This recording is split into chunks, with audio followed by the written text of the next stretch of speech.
Hi YouTube, welcome to Stratosphere Lounge. Let's bring our friends over in on Twitch here.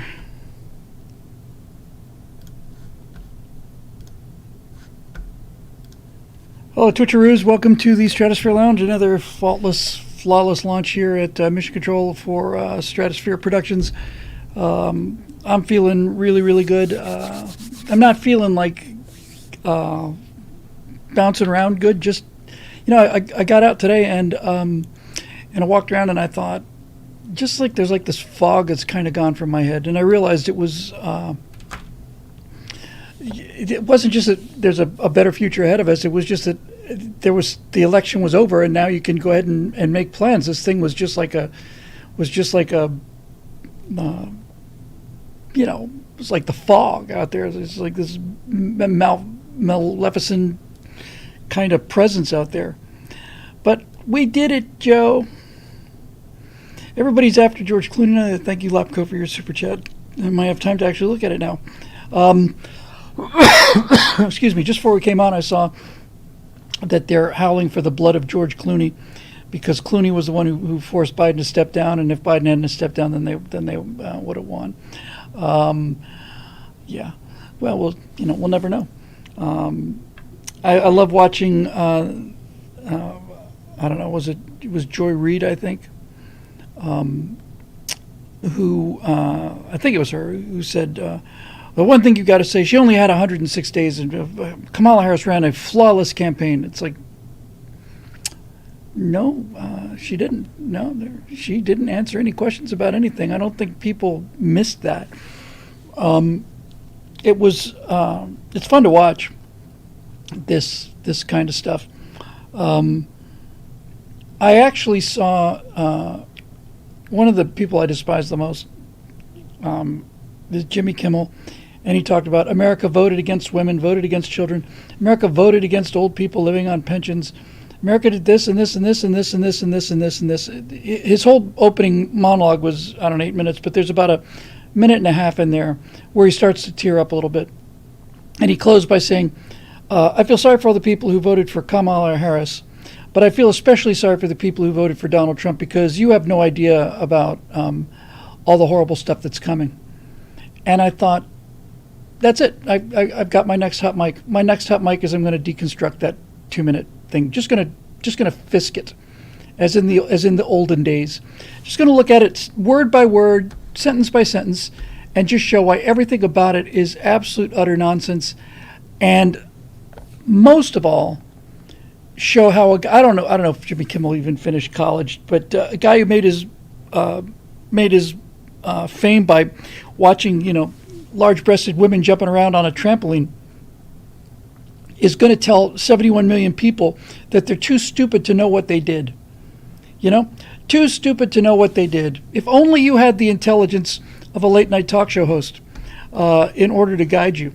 The fact that Victor Davis Hanson's on our side and Thomas Sowell's on our side and Jordan Peterson and all these people with genuine, world-class intellects are not to mention the distributed intelligence of 71 million people.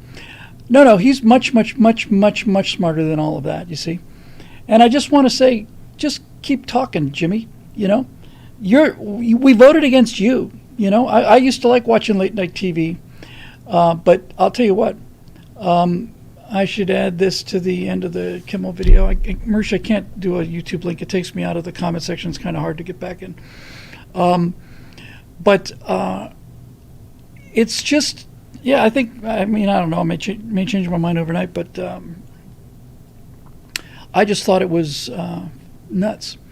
We used to have, I haven't seen it so far yet, we had glitches in the Matrix. The camera was just kind of sputtering on and off. It's not doing that now. It looks like it was a bad cable. So I went down and replaced the cable. Unfortunately, we recorded about an hour of right angles yesterday morning at 6 a.m. right after the election. So I was up all night. And the bad cable caused had to reboot the system because it was sending this weird kind of signal to OBS. And even though I did a test before and recorded the first segment before we had a problem, about 12 minutes of it, tested that. That all sounded good. But on the 45-minute segment we recorded, it just didn't record any sound. Just didn't do it. So didn't get a chance to do that. So we're going to be doing Right Angles tomorrow morning at 6 a.m. And that kind of sucked. I was up all night because after I went home for a couple hours and got a little rest, got a bite to eat. Had a chance to celebrate with Natasha a little bit and talk about how proud I was of her getting out there and voting for President of the United States. It was 6 a.m. our time. And so I was going to get, I got to bed around 1:30 and I didn't have to get up till 5:30 to get back here at 6. And I thought, well, maybe I'll get 4 hours sleep, but I just couldn't stop thinking about it because if you were here for our election night coverage, you know that after Trump came out and spoke, I did a hot mic show, and I was super, super emotional. And after I did the hot mic show, I went home to get some rest, and I was trying to fall asleep, and I just kept running in my mind about the hot mic thing I'd recorded, and I just said, I can't put that out there. I just can't do it. It's just not a good look for me. So around 2 o'clock, 2:30 in the morning, I just couldn't get to sleep. I told Natasha, she's a night owl as well. I said, honey, I think I'm going to go back to the studio, re-record this. So I went through what I recorded after the election, and I made notes on everything I said, and then I elaborated a lot. I actually did research on the story of Glacier Girl. I had heard the basic story of Glacier Girl, but I never really researched into it. So now I got the actual tail number and all the rest of that stuff. And I was getting ready to re-record that hot mic that became with Malice Towards None. And I was just going to redo exactly what I said. I was just going to do it less emotionally. And I told Scott about it. Scott had watched it live, and I told Steve about it. And both of them said, no, you really need to go with the original. I said, no, I don't think so.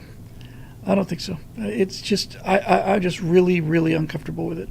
And they just really insisted, so I took their advice, and it turned out okay. I was pretty acutely embarrassed by it, to be honest with you. But it was genuine, and people in the comment section here saying it was heartfelt, so it's good. So these hot mics are generally doing about 20,000 views each, which is a good view for what we were doing on Right Angles. And I'm just going to keep doing them. I don't know whether I can do them every day. I asked about it on one of the Stratosphere studio shows about what people wanted to see and did they want to see daily commentary like that.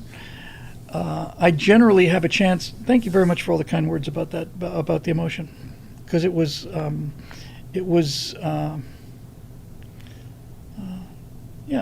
don't know, just a little embarrassing, I guess. But I could do that every day. But my point is, the hot mics keep on coming, and we're doing one every 2 or 3 days. And it says my sound is distorted a bit. Let me see if it's a little hot over there on YouTube. Yeah, maybe. Let me take that volume down a little bit on this end. So maybe it was clipping a little bit. Thanks for the heads up. Hopefully that's a little better. Somebody with from here, I can't tell if they're Chinese characters, Japanese, or Korean, but wants to know, is Mike a real person? Yeah, Hot Mike is a model. He's my nephew, actually. He's a male model and not known for his intellect or depth. He was given the show for his looks only, and so Mike is definitely out there. He's just got a slight absentee problem, really. Not a big deal. Japanese, thank you very much. Glad to see it. Very, very, very fond of the Japanese myself. Very, very big admirer of Japanese culture and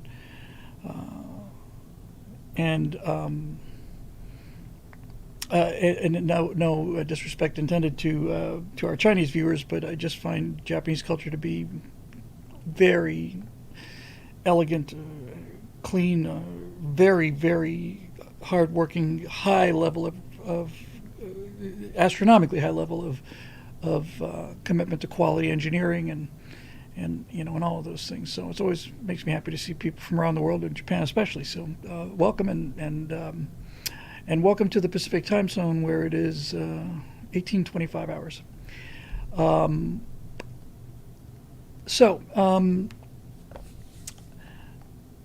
Yeah. So anyway, I don't think there's much to really add about the election that we didn't cover on the 8 hours that we did that, and I'm much more interested really in looking forward. I've got. I mean, one of the things I mentioned on the night of the election was just as an interesting idea that I'd had a couple of weeks before the election, but basically, what if the existential crisis that this cycle is facing, what if it was the 4 years of Biden-Harris? What if that was it? The Civil War was 4 years long. The World War II was 4 years long. The Revolution ran a little longer than that. But what if that was it? What if that was the fight?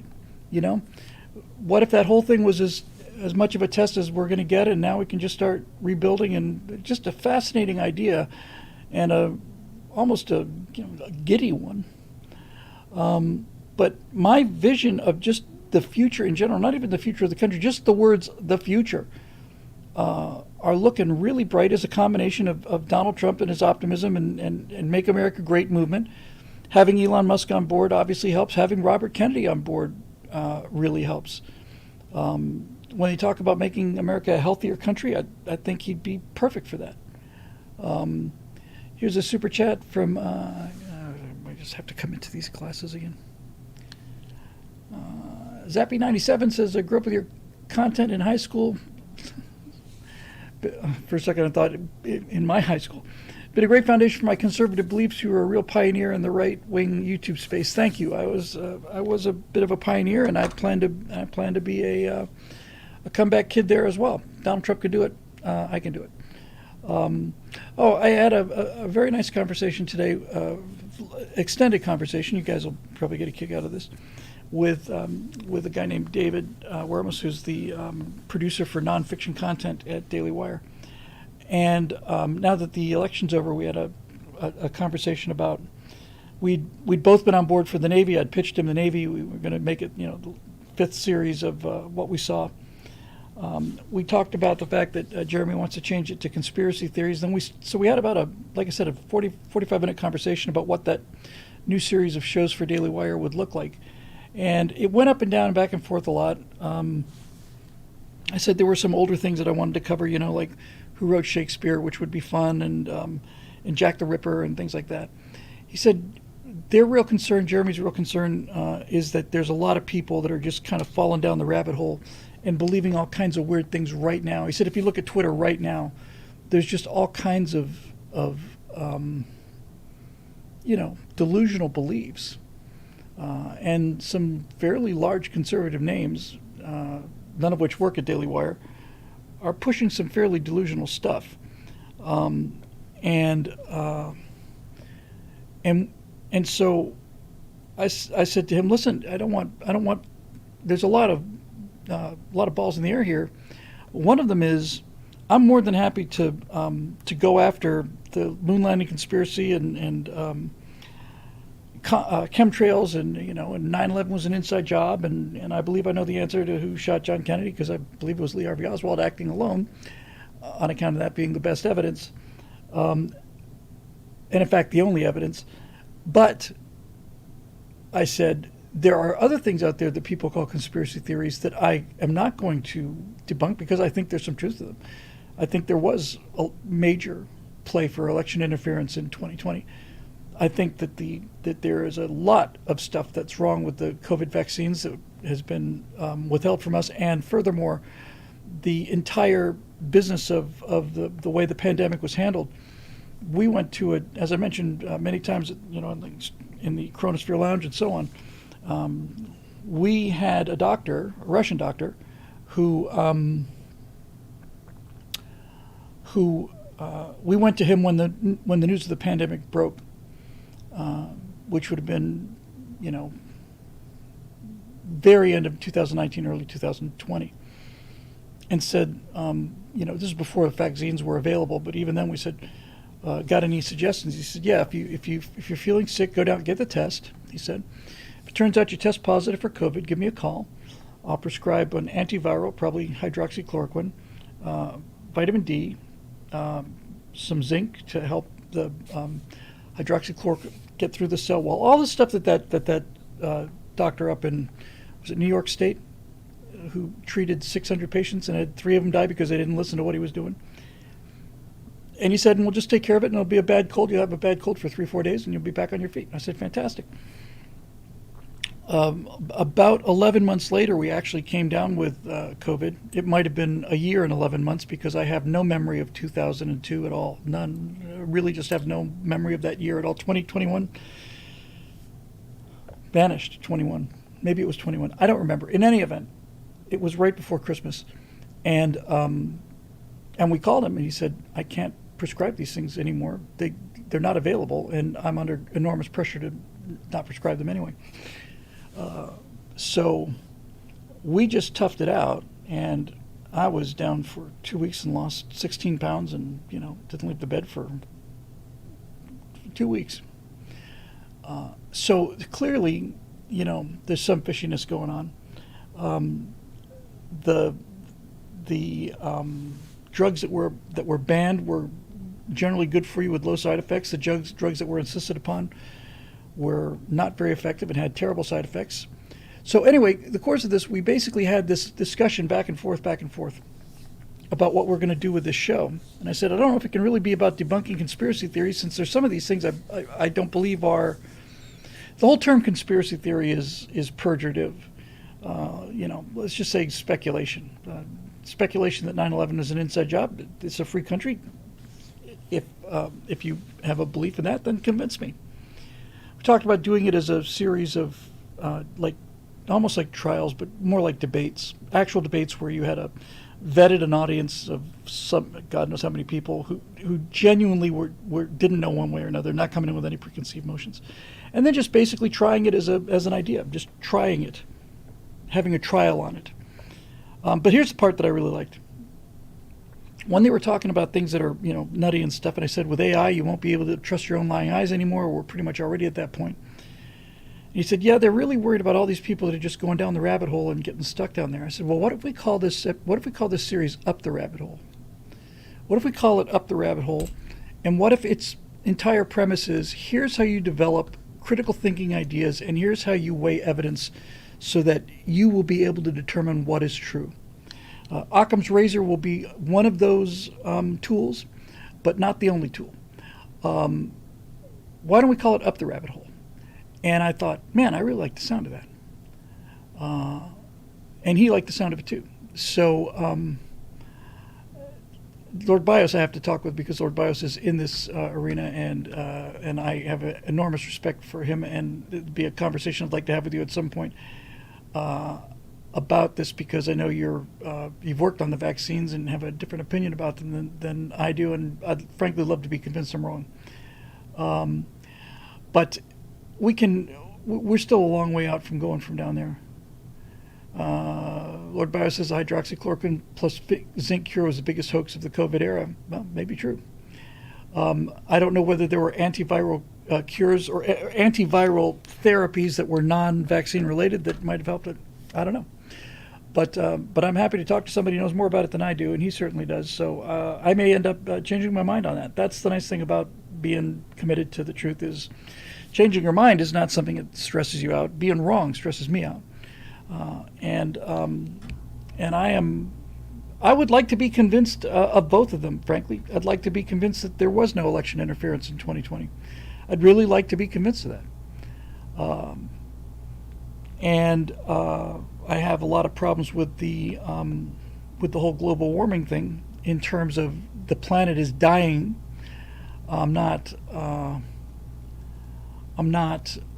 saying that that the climate isn't changing. I'm just saying the climate changes, all the time. And when you hear people saying, "Oh, these 2 killer hurricanes," there have been killer hurricanes. I remember Hurricane Kimmel, for example. In any event, the show is taking on a much more interesting attitude or aspect. Somebody wants to know if my lighting is fluctuating. The lighting in the room is fluctuating. It's not. There's an auto exposure that I can't turn off, and it's. I think it's reacting to the angle of my head because it's definitely reacting to the angle of my head. And it's reacting to my glasses too. I wonder if there's anything under. If there might be a backlighting issue.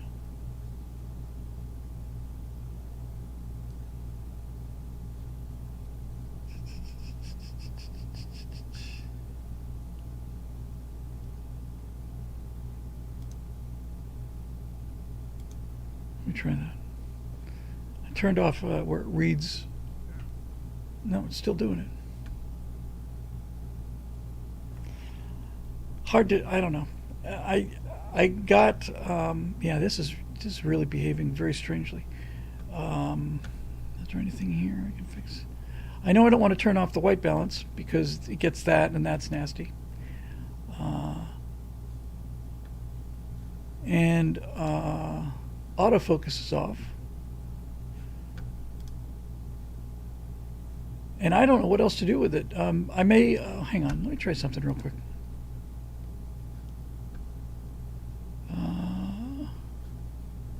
Try something on OBS real quick. Studio light.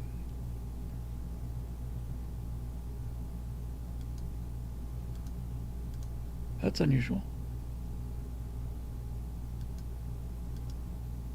That's doing something electronically. That's really wild.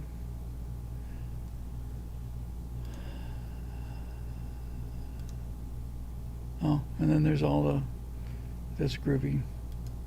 Hooray! I wonder if that'll go out. Yeah, it did.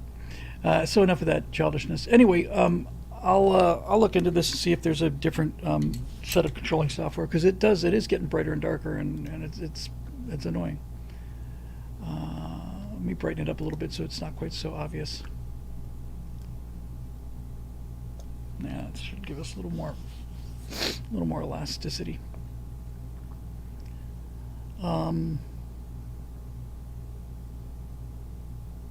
So.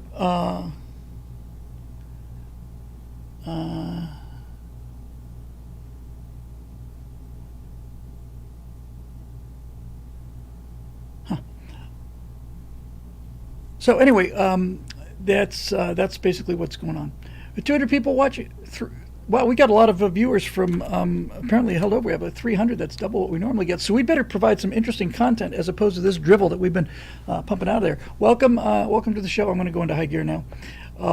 We have 2 live shows that we do a week here because that's double. It's nice to have had some pickups. I hope everybody is having a good time. That's what I get for eating saltines. Actually, I have a bit of eczema on my scalp, which is why the hair looks like it's trying to get the hell out of there. Let's do this. We have a politics show on Thursday night. We have a pop culture show on Monday night, and then we've got other shows coming up. I was going to be doing things to come in front of the green screen with, and I'll do it in front of a green screen regardless. And I was going to use these backgrounds, these pre-made backgrounds of like buildings collapsing. It looks a lot like, kind of Fight Club kind of thing. Not thinking now, maybe I'll do something else, or maybe I'll run that in reverse. Who knows? But I do think that it's going to be much more in the vein of how do we restore and rebuild this thing. Same thing for Major Mace Mattingly. I think Major Mace Mattingly is going to turn more into that Gen Z Academy thing where he's just going to be, maybe he'll take questions or something. But there's certainly no shortage of nutty people to respond to as well. So there's that.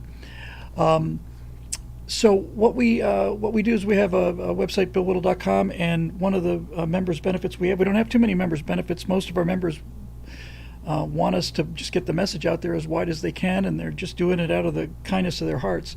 But one of the things we have is a members forum where people have made some really great friends. We've got a really, really fantastic group of people here that come in pretty much once a week or twice a week. He's Mr. Kilroy's just here for the Gorn. I don't blame you one bit. So let's go to the questions, and then we'll see if that produces the kind of high quality content that we do our best to fake here at BillWhittle.com.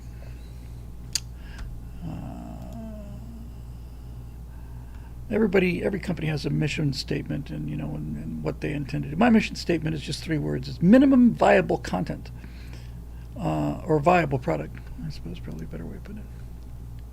Okay, member forum. You get to have your own blog posts on the website and interact with the smartest people I've ever met, and damn fine looking ones as well, I might point out, having met many of them in person. Sometimes it feels like I met most of them in person. So, Stress-Free Launch questions for 11/7/2024, curated by Ian Nolan. Thank you so much, Ian. Let's see what we got coming up here.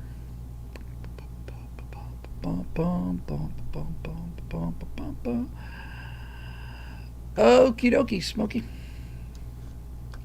Ian Nolan. Proud to say that the saving demographic was Gen X. Yes. How about that? Young people turned out for Trump, and a fair number of Gen Zers turned out for Trump too. We finally got upset enough about not being left alone from government that like our parents did to us growing up. Oh, it's kind of sad. True. As of writing this, it looks like we've not just the presidency, but the Senate and the House. So I agree, it's what it looks like. We're not quite locked yet, but it's looking better and better, which means it's time for the stupid party to live up to our name. Yes, the Republicans are the stupid party. The Democrats are the evil party. Normally, that's the other way around. They think we're evil, we think they're stupid, but our parties behave inversely. The Republicans, who should know better, once they get power, do things stupidly, and the idiot Democrats, once they get power, they do things evilly. It's a remarkable thing to watch, and frustrating to both parties, I would think. Trump has his reforms, and I think with Vivek and Elon advising, he'll be able to accomplish a fair amount via just executive power. What are the reforms that we should try and encourage the Congress to actually change? What's priority number 1? That's a great question. So I did a video, hot mic video called The Outside Inside. And I made the case that terms like Republican, Democrat, conservatives, and liberals don't really mean anything anymore. I'm a conservative, and I'm trying to conserve classical liberalism. Freedom of speech, private property, individual rights and responsibilities. That's what I'm promoting. That's what I'm in favor of maximum human happiness. And as far as progress goes, when black people were being discriminated against, Jim Crow laws, and when women were confined to being either nurses or stewardesses or teachers, then I was a liberal, But because I'm in favor of maximum human happiness, I have a theory which I've mentioned on the show before called King of the Hill, and that's where I like to be. So if you draw a bell graph of maximum human happiness, on one side, I'll see if I can do this backwards. Yes, on one side, you're on the liberal side, and as you get more and more and more progressive, happiness goes up and up and up and up and up. But then as you keep getting more and more liberal and liberal and liberal, happiness actually starts going down. And that's when I stop and put on the brakes. That's when I say, nope, I want to go back to where maximal human happiness was, and I want to stop right there. And then if new ideas come along, let's test them out on a relatively small scale. If they're good ideas, let's implement them. If they're not good ideas, let's chuck them. Let's not just assume that something new is automatically better and that progress is a good thing when progress could be going right off a cliff. So, in terms of my priorities, not necessarily in order of importance, just in order of how they come into my head, the first thing I do is I pardon the January 6th people who've been in jail for trespassing for 4 years. For those people who still maintain that January 6th was an insurrection, I have a very, very simple question for you. It's a simple question. It's as simple as the question about if the Earth is dying from global warming, how come it was 3,000 parts per million carbon dioxide 80 million years ago? Humans didn't cause that, and humans didn't recover from it either. So as far as the planet dying, let's walk that language back. If you want to have a conversation about rising temperatures and some realistic, consequences of that, I'm all in. But the planet dying, and if we don't stop now, it's going to be runaway until we die, and it's just ridiculous. It was 8 times what it is now, and we recovered. So, If January 6th was an actual insurrection, why is it that the thousands and thousands of people who showed up in Washington to tear down the government, why didn't they bring their guns? We're the ones that have the guns. Everybody who went into that January 6th assembly had weapons at home. Why didn't they bring them? Why is the only person that was shot was a protester, an unarmed protester who was shot by a DC policeman? That's not the kind of insurrection that capable people pull off. If you wanted to have an actual insurrection, we would have come armed. Nobody seems to ask these basic fundamental questions. So right there, I'll just start off by saying insurrection doesn't make much sense if the people doing the insurrection have weapons, and they do, and didn't bring them. So now, it's not to say that some of that behavior, going into Nancy Pelosi's desk, sitting down, put your feet up on the table, all of that is criminal mischief. But criminal mischief does not require a 4-year jail term, especially when murderers and drug dealers and all the rest of it are just walking free. So I think it's time for those people to get freed. I would do that the second I got back to the White House. I just have that waiting for me, and I just sign that because that doesn't require any thought on my part. The border wall has to be built, and it takes a while to build the wall. I think what I would do if I was the president on my first day is I would say the enforcement of the United States border is going to begin in 3 days, and I would have this message. I'd pay if I had to have this message sent out all throughout Mexico, all throughout South and Latin America. If you're on your way here, turn around. It doesn't mean that if you get in within 3 days, we're going to let you in. We're closing the border now, but we're getting serious about it in 3 days. Starting in 3 days, we're going to start putting troops on the border, and we're going to start flying drones and reconnaissance assets over the border, and we are going to turn away people at the site. And if they're not willing to be turned away, then we'll arrest them. And if we have to hire fleets of buses to put them in jail, then that's what we'll do. We're serious about the border now. And then I would start building the wall, and I would turn the building of the wall over to Elon Musk's. Just so look, Elon is plenty busy going to Mars. But if Elon Musk can make iterative designs on a 40, 50-story rocket, then supervising the construction of the wall shouldn't be such a big deal, considering how quickly SpaceX changes Starbase. That's the short-term solution. The long-term solution is. And this is why Trump is an interesting guy, and why I think this show can be an interesting part of helping with the narrative on this. The short-term solution is to build a wall. The long-term solution is to make it so that people don't need to come to America in order to improve their lives. And we should start with Mexico and work our way south. Mexico has inexpensive labor. We have a large number of companies have gone overseas to China for inexpensive labor. China is our geopolitical enemy. I don't consider Mexico to be a geopolitical enemy. Mexico has a lot of corruption problems, and a lot of the Mexican government does things because they're terrified for their lives. But that's a police issue. That's essentially a military issue. That's a guns issue. The cartels. So I would simply say, okay, we're going to start enforcing this border in more than we're doing it now in 3 days. We're not saying welcome for 3 days.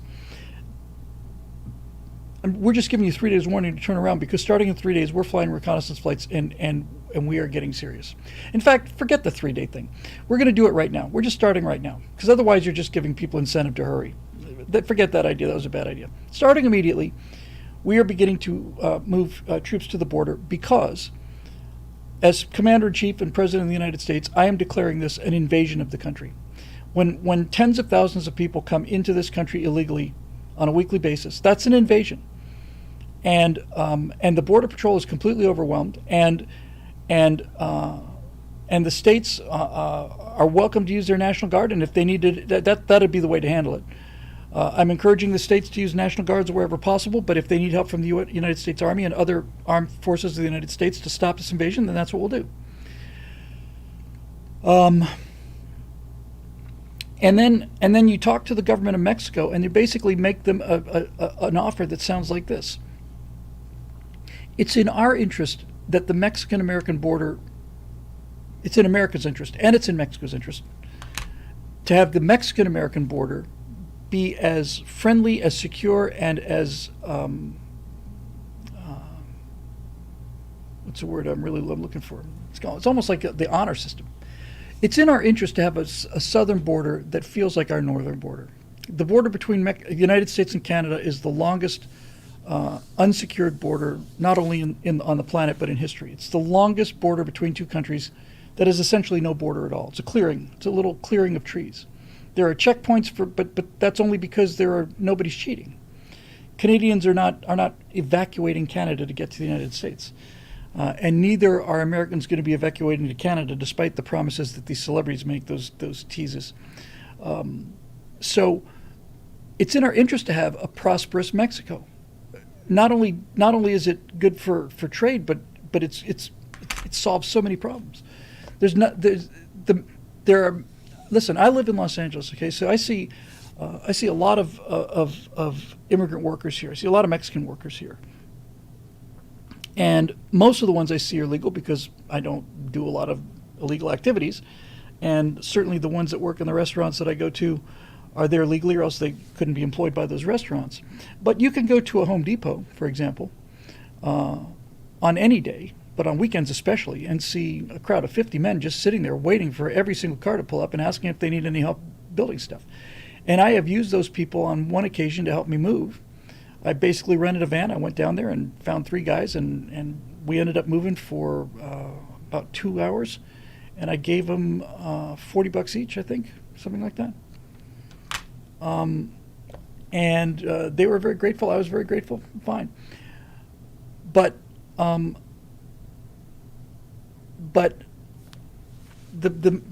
Mexican immigrants in California that I've met that are here legally are without question the hardest working people I've ever seen in my life. They put a lot of Americans to shame. They work their asses off, and when they go on break, they don't go out and party. They take every penny they make and save everything they can. They'll often hot bunk in a rental apartment. They work and work and work. Polite family people, kind people. I've been so impressed by them. And then basically, they take whatever extra money, which is everything. They just eat, rice and beans, and they take that money and send it home to their families, pay their families, keep their families afloat. That is admirable. Those are the kind of people that we want here. I'm talking about the legal Mexican immigrants. They're terrific people. I just adore them, and very kind and very, very friendly. And like I said, they're religious people, family people, God-fearing people. They're law-abiding people. Gangs, on the other hand, is an armed invasion, and needs to be treated as such. This is past a police action now. They're not coming in with pistols. They're coming in with assault rifles. I hate to forgive me for using that term. It was just a piece of laziness. They're coming in with semi-automatic rifles and other weapons, and that's an invasion. So the first thing I do is I secure the border. The second thing I do is put together a committee, maybe a bipartisan committee. Robert Kennedy would be a good guy to put in charge of this as well. In fact, Robert Kennedy would be ideal for this. I would put RFK Jr. in charge of, not in charge of the food and the health and everything. I'd put RFK in charge of election integrity. I think he'd be perfect for that. I wouldn't start a new department. I wouldn't start a new cabinet position, but I would seek and obtain congressional approval for an election integrity investigation and recommendation committee. And basically, I'd put RFK in charge of finding out how much corruption is in the system and what can be done to get rid of it, so that everybody can have confidence in it, so that I could lose an election and feel like, wow, that's too bad we lost the election, not like we've destroyed the company. I think he'd be really, really terrific. I think that's fart sausage is what it looks like without my glasses on. Bobby and Tulsi and Elon with his tech, yeah. And people say, oh, well, we got these high-tech voting machines so we can count the votes faster. I don't care about how fast we count them. Number one, I care about counting them accurately. And number two, whether they're hackable or not, most Americans believe that they are, and so they don't have confidence in them, and that's enough reason to get rid of them. I am used to voting with the little paper cards that you put inside the thing and you flip the pages over, you mark your little ballots. I don't like the punch things because then you get the hanging chads. Just get little marker things, you put little dots on there. It's a paper ballot. It goes in an envelope. There's a paper receipt so that if you have to recount them, they go into a locked chest. The chest is taken with observers to a counting section. They put these things, just run them through an automatic counter. It's not a computer. It's not programmable. It is a simple mechanical counting machine. Counts very, very quickly. It's like the things that sort dollar bills you see at a bank. It just counts the money, right? You just go in there and you put them in there, and it's not, again, it is a mechanical counter. It's not software. You can't weight it. You can't program it. You get those numbers, you triple check them, and you put them into the vote totals and so on. And if an election comes down to within 1% or 0.5%, then you can recount them, and you should get precisely the same number. Precisely the same number. So I would do that. I would say, no, this is how we're going to do it across the country. We're going to paper ballots, and you will have to register to vote, and you can only vote when, where you're registered. If you're registered, you get an early ballot. Look, I think mail-in voting is probably here to stay. I can tell you an interesting story about Natasha's voting experience on election day. I got a mail-in ballot, which I used, because after 2020, I said, okay, we're going to try something differently. I'd seen what they'd been doing with the early voting and mail-in voting in Pennsylvania. I was very impressed by the fact that we had prevented them from building up a 1 million vote lead. So I had my California ballot. I filled it. It was 6 pages long, 6 pages of referendums and all of this other stuff. I had a guide that was put together by Republicans who said yes on this, no on this. I glanced at it to make sure I knew what I was, saying yes or no to. Then I filled in the rest of the stuff. Voted for Trump. I voted for Trump. And then what I did was there's a website to track it. So I signed up for that. 2 days later, I got an email saying, your ballot has been received by the United States Post Office and is being forwarded to the county election counting center. And the day after that, or 2 days after that, I got another email saying, congratulations, your vote has been tabulated and is now officially recorded. Thank you for voting. That raised my confidence. It's all about confidence in the system. So this is, I think, a fair system. And I registered to vote, and in order to do that, I had to provide my ID. But let me tell you what happened with my wife. So Natasha got her driver's license a year ago, and I told her when she went down to do the written test, she didn't need me looking over her shoulder for that,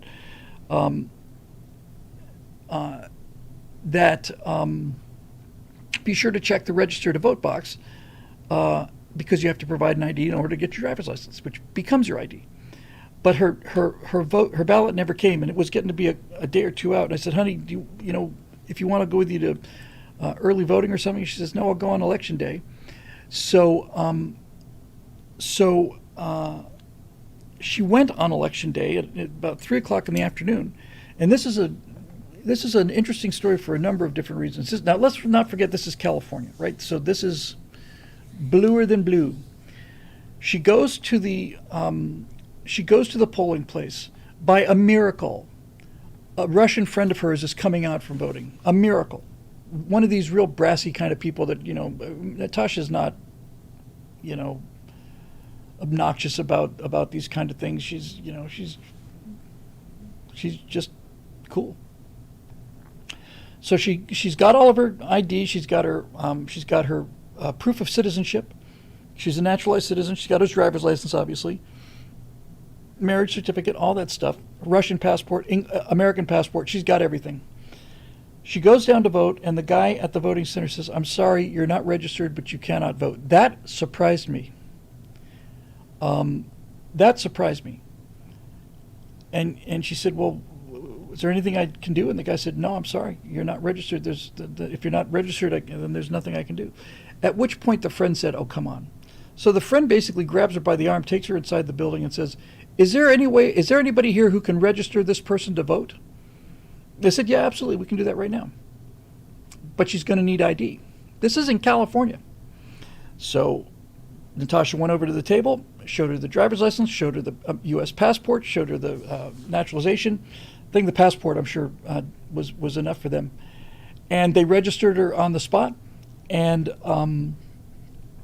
she voted for president, and she got the I voted sticker, and she was so proud of herself. And when I came home that night after the election thing a couple nights ago, she was just over the moon. She'd gone from being a Russian citizen who has no say in anything to having contributed to voting for the most powerful man in the world. And she was just the way anybody would feel about it. She was just really happy and proud and moved by it. And I was too. I was very proud of her, especially for trying. But having that friend there was a miracle, because frankly, if I'd been with her and the guy said she's not registered, I probably would have turned around.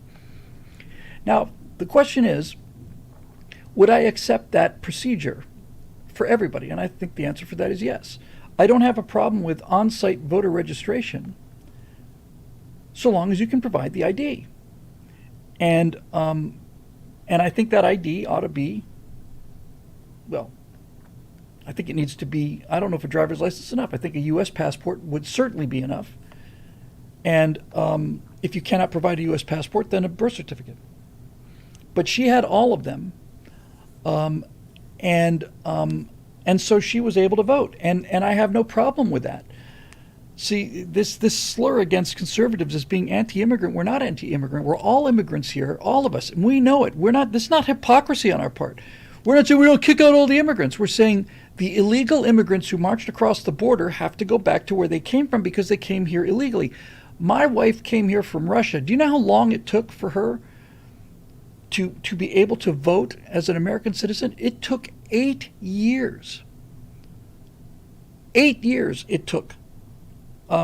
She got here in September of 2016. The first thing that had to happen was she had to be here long enough towards the end of her 6-month tourist visa. We went and applied for a temporary green card based on intent to marry. And I'm trying to think if we'd been married by that point. We got married in December. I guess we probably applied for the green card before that. And so we went down and we had to sit in front of an officer, immigrations officer, and prove to him that we actually were living together, and that I'm sure we were married at that point. Provided the marriage certificate, and that wasn't enough because there's a lot of fake marriages. People often will just marry somebody for 10 grand so they can get their citizenship. They wanted to see photos of us together, which was no problem. We had pictures of us, for months and months, years. I guess probably by the time we finally got to the green card thing, we're in Vegas together. We're doing all these other things. The guy said, "Oh, well, I've made a decision and I've decided to approve your provisional green card." I thought, "You decided? How about, I would have felt a lot better if you'd said you have met the requirements necessary." But that's not what he said. He said, "I decided." I thought, well, I'm glad you didn't have a bad night last night. So she got her provisional green card. Then she got her tax ID number. That came a long time before anything else happened. Tax ID number so that she could pay income tax. That was right away. I noticed that. Okay, so that worked out real well. So then she's on the provisional green card. It's been a while now, honestly, but I want to say it was a year. It might have been 2, but it was at least a year. And after a year, we had to go back again, and no, we didn't have to go back. We had to file for permanent resident alien status, which we did through the mail. And to my delight and surprise, the response came back within 3 or 4 days. The government turned it around really, really fast. It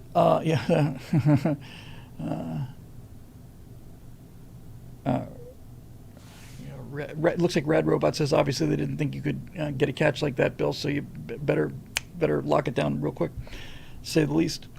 So then she had her resident alien card, and when she had her resident alien card, I had to explain to her, because she comes from a totalitarian state. I said, "Honey, you've got the green card now." This is years ago. I said, "You've got your green card now. You can commit a crime here now, and they can put you in jail, but they can't kick you out. You cannot be kicked out of this country. This is your home." That's what the green card represents. and she had a Russian passport, and she could have just left it at that. She'd have all. She's still paying taxes. She'd have essentially the life that she would have as a citizen, except she couldn't vote. And she said, "No, I want to be a U.S. citizen." I said, "Well, that's what I want too." So she studied really hard. She had a superb teacher. I made up these big boards, and she didn't want to just pass the test. There's 100 questions on the citizenship test. She didn't want to, and you get asked 10 of them, and you need to get 6 right. So of the 100 that you study for, you're going to get 10, and you need to get 6 of them right. And she didn't want to get 6 of them right. And furthermore, she didn't want to just pass. She wanted to understand it. Understand it. So I explained to her how the government works and the geography and all the other things you have to know.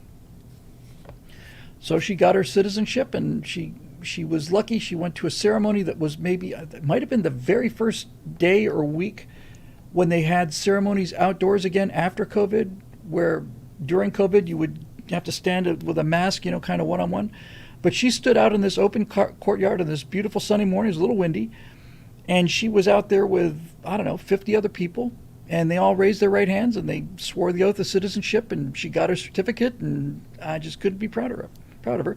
Now, she's as American as I am. And this is all that conservatives are saying to Democrats. Are you anti-immigrant? You want to break up families? No. We're not anti-immigrant. We're anti-illegal immigrant. It's not fair to my wife, or me for that matter, who took 6 years of our lives and thousands of dollars of immigration attorney fees in order to achieve this milestone. It's not fair for somebody to walk across a border at nighttime and have that be the same thing. My wife and I did this the right way because we respect the laws of this country. And the first thing that happens is you can't come into this country and run away from lawlessness and wherever you're running from and have the first thing that you do in the country is break the law. We're not saying anti-immigrant. I think every single person that snuck across the border during the last 4 years should have a right to go to entry points and apply for citizenship. And I guarantee you, if they did that, what you would probably find is something like 10 to 20% of them genuinely want to be here and form a better life for themselves so they can get in line, they can do it legally, and if they do it legally, they are welcome to join the family. But most of the people that have come over the border would not be interested in that kind of background check because they are military-aged males, and some of them, a few of them, have been stupid enough to say what they're really here for. So I get that border under control fast. I would start with the FAA only because it's a great example. I would appoint a director of the FAA and make it clear to this agency as the chief executive of the government that the job of the FAA is to make flying as safe and as accessible as possible, and that no inhibitions shall be placed on pilots' freedom or ability to fly their aircraft that do not directly and clearly represent a quantifiable and measurable threat to public safety. In other words, you should be able to go out there and fly wherever the hell you want to, so long as it's clear you are not causing immediate and measurable danger to the people on the ground. That's the job of the FAA, is to make sure that airplanes don't fall on people's heads. That's basically it. And I'd get a new FAA administrator and a new NASA administrator, because if you get those things out of the way and you watch how fast SpaceX can cycle, then you say, now let's do this exact same thing with the Department of Agriculture, Department of Education, Department of Energy, all this stuff. I would see, you can't just go in and burn things down. You got to make the case. The job of the president is to make the case, or at least be able to get the ball rolling, the conversation rolling. If I was the president of the United States, I would not declare this. I would say, my fellow Americans, this government gets bigger and bigger and bigger, more and more expensive. We're taking more and more of your money to run a machine that gets bigger every year, and there's no end in sight. So I propose that we take a look at the Constitution that formed this government and realize that most of the government that we have now is not authorized by the Constitution. There's nothing in the Constitution for, as an example, the Department of Energy. And I propose that the country would be much better off if we abolish the Department of Energy. Well, the Department of Energy does this and this. No, the Department of Energy doesn't do anything. It doesn't do anything.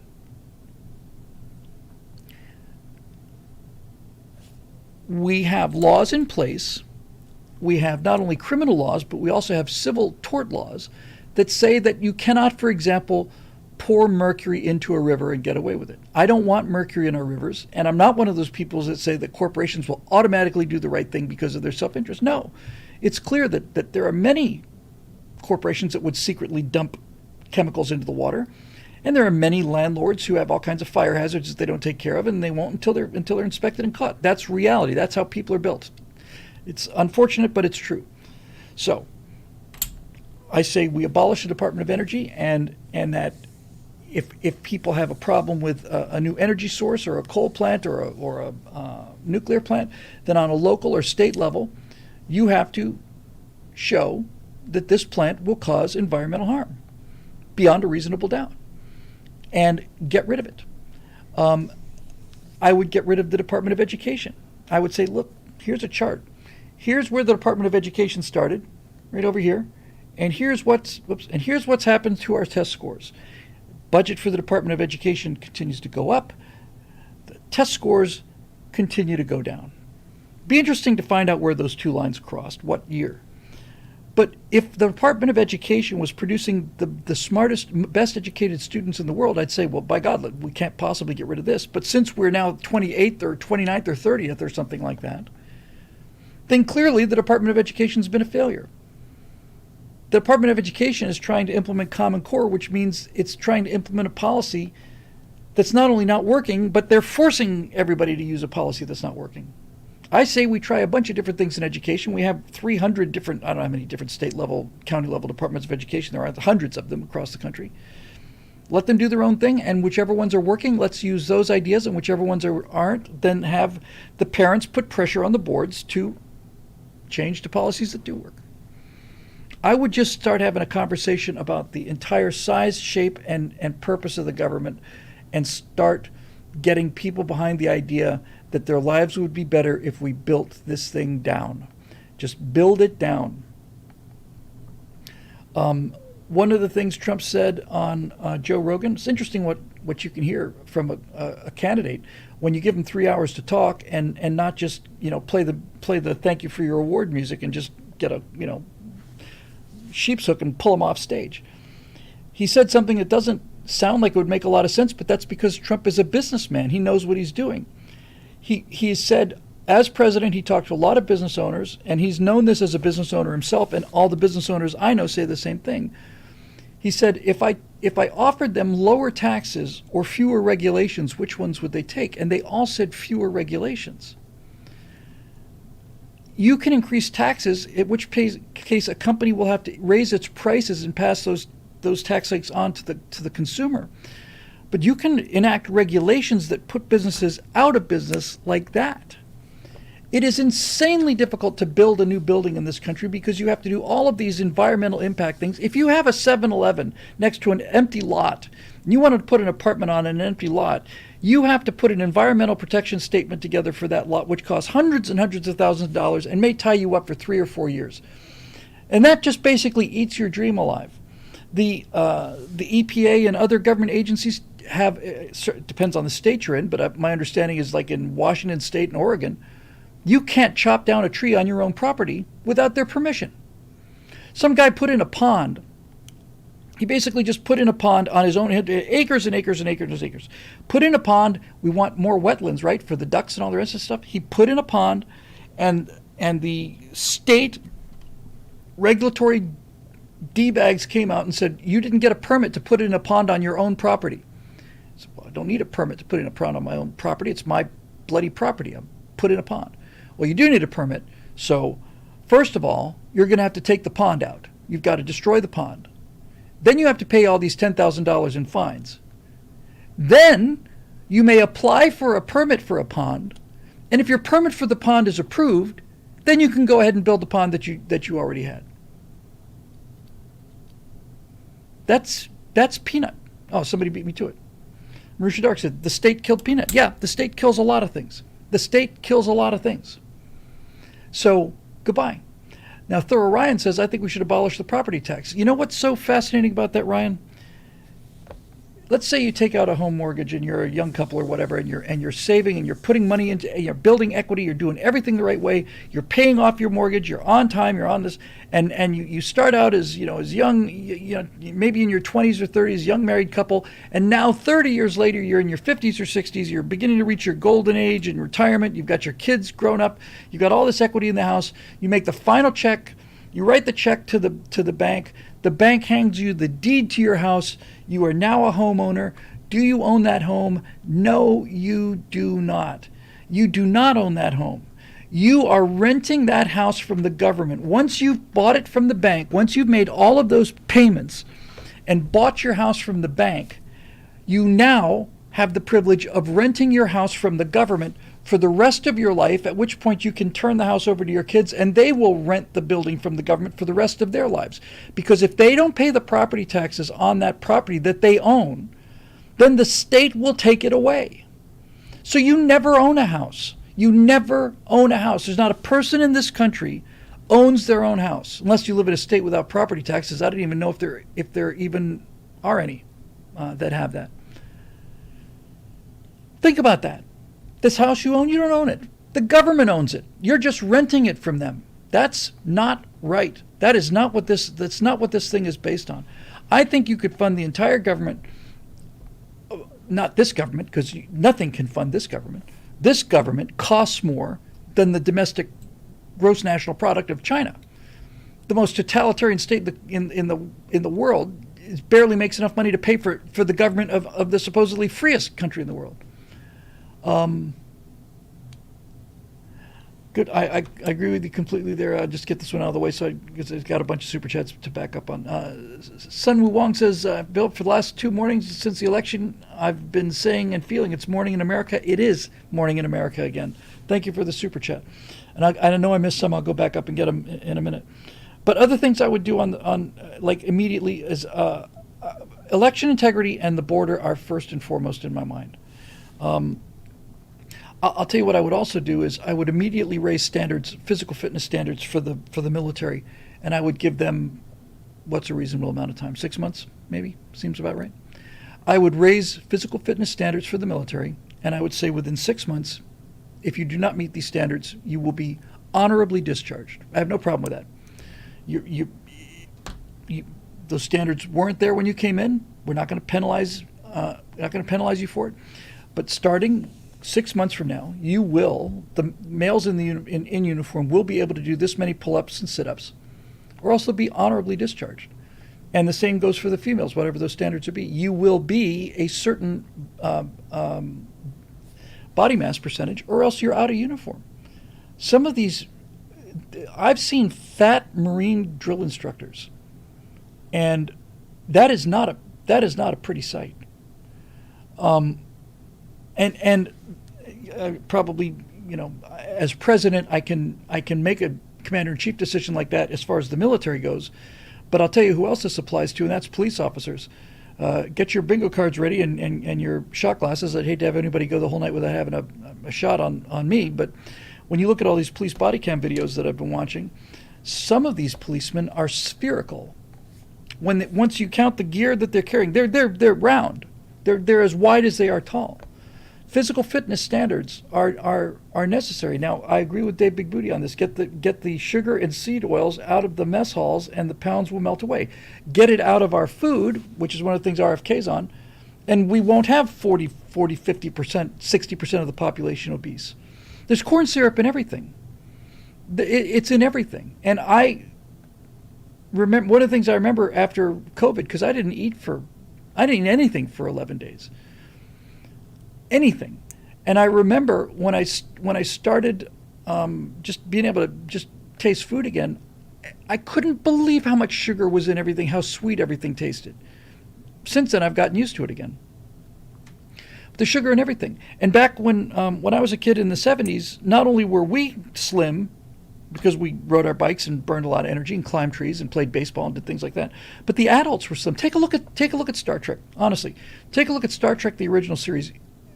William Shatner was considered fat. He was overweight. You look at McCoy and Spock standing next to each other. They are rail thin. Scotty is rail thin. All of them. They're not rail thin. They're healthy body weights. And people ate nothing but hot dogs and ice cream back then. It's the high fructose corn syrup. Yeah, it's in everything. I guess it's in everything because it makes the food taste better, so people buy more of it. Portions are much bigger than they used to be. I go down now and at a restaurant or something. You get a salad at a restaurant, and you could feed a horse on this. It's a bowl like this, and it's just like, for God's sake, man. So yeah, let's do some foundational work. Let's get this country healthy again. It's not just because you look better healthy. You feel better healthy. You're capable of not only more work, but more play and more vision and more energy to go do the things you want to do. If you're working hard and you want to jet ski, and you decide you want to jet ski enough to get a second job, well, if you're 100 pounds overweight, 150, 200 pounds overweight, that's like carrying me around on your back all the time. Get rid of it. Dave Big Booty occasionally wins the entire internet. He and Eric Blake are just masters of turning a phrase. Dave Big Booty says, make America look great naked again. Yes. Maglina. Yes. It's good for everybody. And look, let me be clear on this. I am completely against coercion. I'm not saying you're going to be coerced into this or else. I'm just saying get the stuff out of the food. Get it out of the food.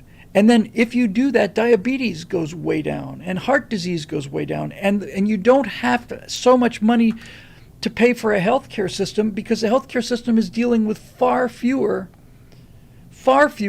heart attacks and other complications.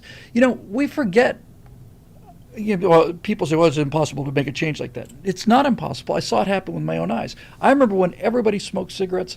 I remember going to movie theaters and just seeing the beams of light through the clouds of smoke. I remember being in jet airplanes with people smoking on both sides of me. We decided that we realized that smoking was bad, was fatal, not bad, fatal. And so the country, as a country, stopped smoking. And we didn't make it illegal because somehow we'd learned enough of a lesson from prohibition to know that if we just made smoking illegal, it just would have made it more expensive. We just don't smoke anymore.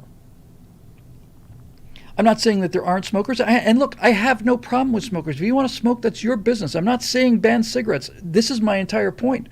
We stopped smoking in this country without banning cigarettes. If you want to smoke, smoke. We just made it clear that it is fatal and no longer cool, and so people stop smoking. Basically, just stop smoking. I'd bring back the Presidential Physical Fitness Awards. I remember being embarrassed by that because I was crazy thin, especially as I got into puberty. I was perfectly. My weight as a kid was perfect. I was just spot on, just a normal, well-proportioned kid. And then I just started growing like a beanpole. But I remember on the Presidential Physical Fitness thing, I think I could do like 2 pull-ups or 3, and I remember being like really embarrassed that that's all I could pull off. And when I was going to the gym all the time back in the early '90s, I don't know how many I could do. I did 20, I think, without too much trouble. But so all of these things are doable, and we should be promoting them for increased happiness. And again, I can't come back to this. Oh my God, Dawn Girl said she got 3 Presidential Physical Fitness Awards. Sincerely, not a trace of mockery in there. I am very proud of you. I'm proud you're watching the show. I think it was a presidential award, then like a blue award and a red award. I think those what they were. I think I got the red or something. I certainly didn't get the Presidential Physical Fitness Award. But I did play Little League Baseball. And I was an okay right fielder, which is where you put the weakest player. And I was a pretty good first baseman, which is strange for a right-handed guy, but we weren't playing the level of baseball where that's going to make much of a difference. Yeah, you can't have a right-hander playing first base because of the microsecond difference between the ball hitting the glove and the base runner's foot on the back. That's hilarious. So anyway, those are just some ideas for your question. Was it an hour ago we started? Was that Ian Nolan there? I think it was Ian. Yes, it was Ian Nolan.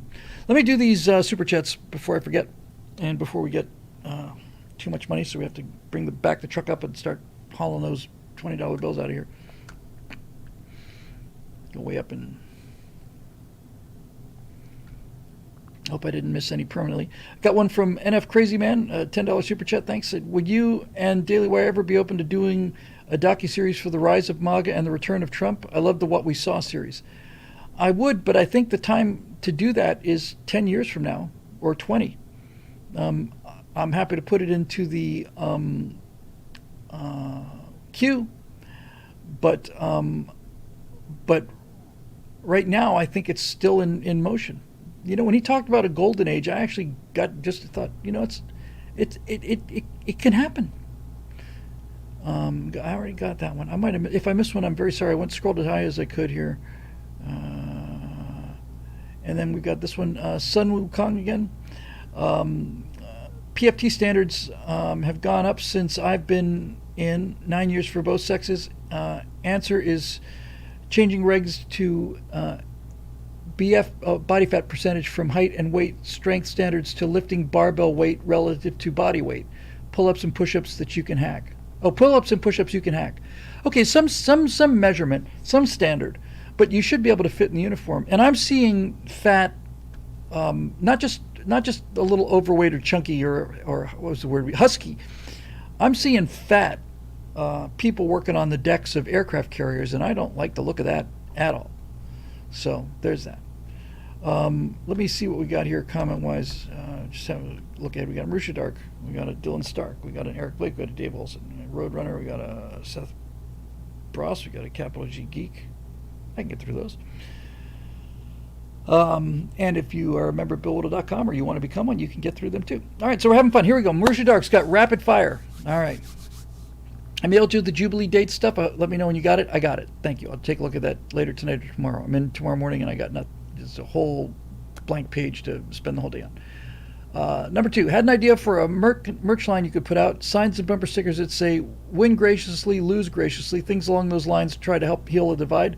I think it's important, as I put out in With Malice Towards None. Look, when I was saying we got to be nice to these people, I'm not talking about being nice to the Joy Bihars and the people that called us Nazis. I'm saying that there are millions of Americans who are patriotic Americans who still have heard so much bad stuff about MAGA, Republicans, and conservatives that we need to win them over so that people who come to the comment section here and say, oh, I've been a lifelong Democrat and I voted Republican for the first time, or I've been a lifelong progressive and then I went to a group of conservatives and I couldn't believe how kind they were to me and how much they welcomed me and we disagreed, but we disagreed on things, in a friendly way, and we joked about it. That's the kind of reception I'm talking about. I'm not saying, oh, gee, we need to look. When World War II is over, you help up the Japanese people and you help up the German people and you hang the war criminals. That's where I am rhetorically. Help up the people who've been defeated, who will benefit from a better system, but the people that instigated this mess, well, they need to be at the very, very least ignored, and if they've broken any laws, then they need to stand trial for those laws. I very much would launch an inquiry into they launched an inquiry into the January 6th event. I would launch an inquiry into the trial of the January 6th people. I want to know how many FBI guys were there opening doors. If any. Turns out there weren't any. That make me happy. The only thing I can the T-shirt I can keep thinking of when I think about a line of merchandise, it just says "Have a Nominal Day" on it. That's the one that I just keep coming back to. But merch is good as long as I don't have to touch it. I've got a bunch of T-shirts and hoodies and stuff back there, still from 5, 6, 7 years ago. Not many. We sold most of them, but as long as I don't have to touch it. Then yeah, sounds like a good idea. Number 3, everyone talks about which is against Trump, but no one ever talks about which is for Trump. but we exist too. Trump is protected by the occult. You should look up the assassination curse, which was broken by Ronald Reagan. I haven't thought about that. That's interesting. So was Reagan the first president who was shot at who survived? Well, he couldn't have been because Ford was shot at and survived. And anyway, I'll look up the assassination curse. Su Wu Kong again comes back with no super chat. Just real quick, you needed this win, Bill. Haven't looked this energized in years. Also, what are your thoughts on the year-long 250 American birthday? Let me get to that in a little bit because that the what is that? The sesquicentennial or 250-year birthday will be in 2026. Trump wants to do something big. I say we do something big too. I say we go to Mars. I think going to Mars would be an awesome thing to do for the 250th birthday of the president of the country. He says he's going to put starships there. Landing a starship on Mars will work. I was there for the bicentennial in 1776 when they landed the 2 Viking landers. He lands 2 starships on Mars 50 years later.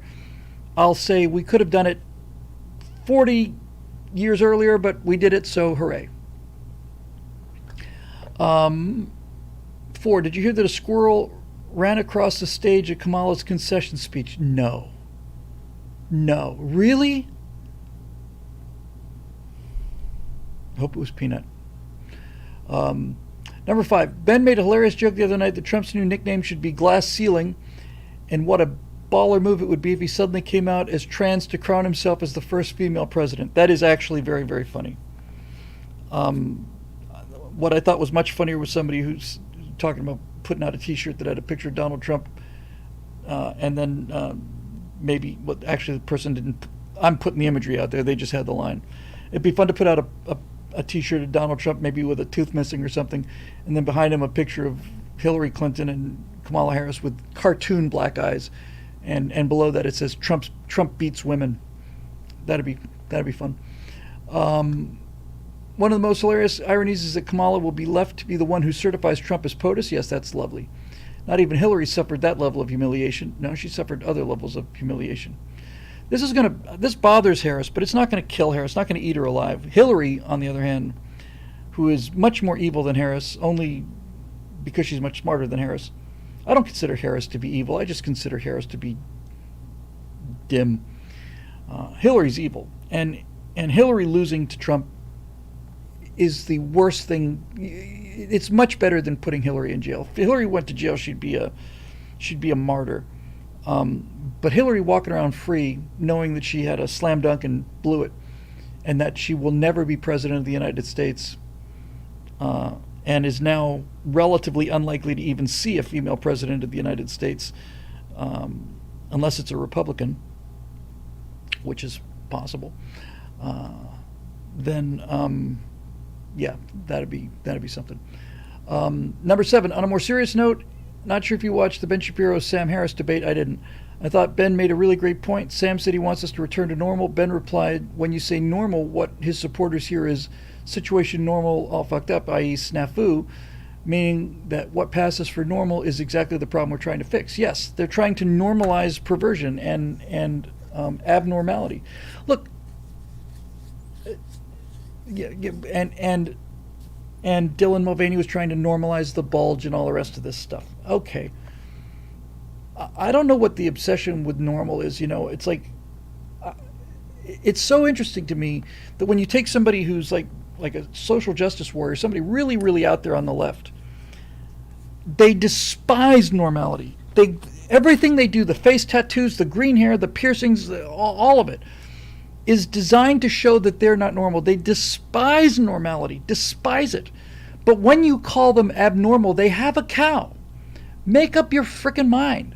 Which one is it? Is it my fault that I'm abnormally smart, abnormally handsome, and have abnormally great hair? No, I didn't do this. It was done to me by God and genetics. It's not my fault. I can't help it. I just can't help it. Do I go around whining and complaining about this? Of course not. No, I'm a bigger man than that. Much bigger. So, clearly. Let me move these over here so I can see them. But really, I don't get where that desire How dare you call me abnormal? Well, you are. You are abnormal, and so what? I mean, I thought you were proud of that. Did I miss a memo somehow? I guess I must have missed a memo. Yeah, normal's a matter of statistics. Normal is a bell curve, but they're trying to normalize abnormality, and we shouldn't be going along with this. I need to have my face repaved. I think I'm going to go in and have it laser resurfaced to get all these splotches, and actually can make a case that should be that I'll pretend that I'm doing it for a legitimate medical reason, when of course it's nothing but vanity. But I am getting tired of all these splotches, and this is mostly kind of like, I don't know, if eczema or something. Just I get it nitrogened off when they start getting nasty, and now I just think it's just like, you know what? Instead of just fixing the potholes here, let's just repave the whole thing. You know, just melt my face off with a laser, and then 6 months later, I'll be able to be back on camera again and look fabulous for a couple weeks until natural aging processes. And this scar turned out a lot worse than I thought it would. He said you probably won't be able to see it. It's like, no, I see it all the time. Got it in a fencing. For those of you who are new here, I was in a duel. Somebody accused me of not thinking that Die Hard was a Christmas movie, and so I had to challenge him to a duel. I got nicked right here, right there with a rapier. Ran him through. Anyway, you get the idea. Okay, so I'm going to get through the rest of this Marisha thing here. This actually brings me to a point I had to raise last week, in line with your suggestion that we extend an olive branch to the other side and win graciously to the other side rank and file. Something I often ask people is, what would make you feel better or worse knowing you were wrong about X? Regarding Trump, most people's first reaction would be, of course I'd be happier knowing he's not really Hitler, but I question that because of what it would imply about them. How they've been gaslit and tied and made to look absolutely hysterical for 8 years, and then that's a hard thing to admit to oneself. Conversely, following up on your insider-outsider framing, if we're wrong about Trump and he really is Hitler, then that's disappointing for sure, but not really a shock. It is a shock. We're not wrong about Hitler. We're not wrong about Trump. He's not Hitler, and if he turned into Hitler, it would be the greatest shock of my life. The thing that Democrats and many independents don't realize is, if Donald Trump started acting like an actual dictator, the people that would throw him out of office would be conservatives. We'd get our guns and we'd get him out of there at bayonet point. If he started arresting his political opponents, forget about the camps and the deportations. If he started arresting political opponents, we'd have him out at gunpoint. We would. They can't do a jack. This is why they're so terrified, because they know they're powerless, you see. This is why they're so hysterical. Oh, Trump's a dictator. He's going to take away our freedoms. We don't worry about our freedoms being taken away of. Our freedoms are inherent. We have God-given freedoms. They are inherent in us when we enter the world, and those freedoms are protected by a document that limits the government, and makes sure that the government stays limited by allowing us to have firearms, which does an awesome job of limiting government intrusion. An awesome job of limiting government intrusion. There would be, as I've said before, it's a cold, hard math. I'm not being flip about this. But the SS totaled about 90,000 people, roughly 90,000, during World War II, somewhere in that general vicinity. And of them, something like 40,000 were Death's Head SS, the ones directly responsible for extermination and final solution. So 40,000, roughly, SS soldiers did the rounding up of people and putting them into the camp, into the boxcars, which took them to the camps, and that's where they did the dirty work. Well, the dirtiest of the dirty work. But that's 40,000. There were 6 million Jews and 6 million homosexuals, gypsies, and mentally defective people, and so on. But if you armed every one of the 6 million Jews, and every one of them took one SS soldier with them, then the final score would be SS 0, Jews 5,940,000, 960,000. That's a 1-to-1 ratio. there aren't enough Germans to take 6 million Jews out of their homes if the Jews are shooting back. I'm not blaming the victim here. I'm just saying. That's the theory. And the theory is sound, which is why they haven't come after us with guns, because they know they're going to get outshot. So they come after us with narratives and cancel culture and shaming and all of the social proof. And, you're an evil, nasty racist. It's not working anymore. I'm at the point where I'm printing a T-shirt that says, deplorable Nazi hot garbage for Trump. Because that's, you want to call us that? Then I know what I am, and whether you know what I am or not doesn't really matter. Just deal with the super chat real quick before I go on to the next question. Yes. Samuel Eddy for super chat says, I caught hot mic with my girl. I was angry, but then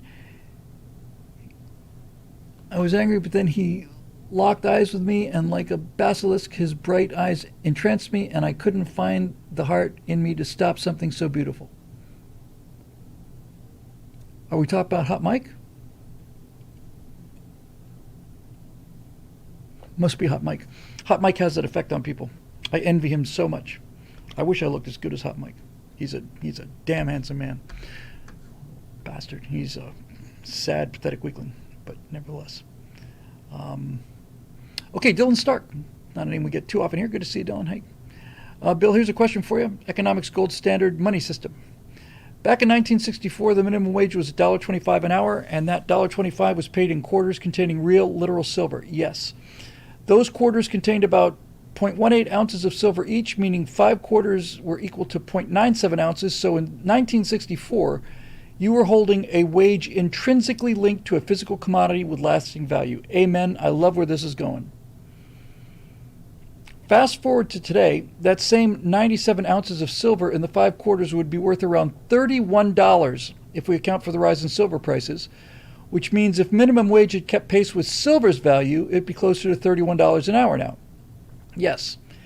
And add to this further, the median wage in 1964 was around $6,600, which, if measured in 1964 silver, translates to roughly 5,116 ounces. So in 1964, the median wage was 5,100 ounces of silver.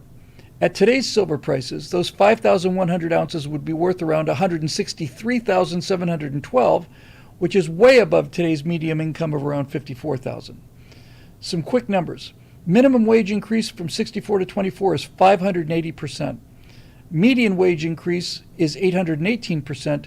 Silver price increase is 24,000%. 2,400%, sorry. California's $15 minimum wage and even the $20 for some workers, which has been called outrageous, still falls well short of what those 5 1964 silver quarters equate to today. Isn't it telling that wages back then were tied to an asset like silver? Does this massive gap highlight how modern wages haven't remotely kept up with real asset-backed value? Curious to hear what you think about this economic twist and what it says about our current wage structure. Cheers from Dylan Stark. Well, Dylan, I'm a long way from an economist. In fact, if you look at my bank account, I'm something of an anti-economist. Not that I'm anti-economics, it's just that I'm not, wouldn't call it my strong suit. But here's where I see, it's not so much a defect in the argument, but the problem in the argument.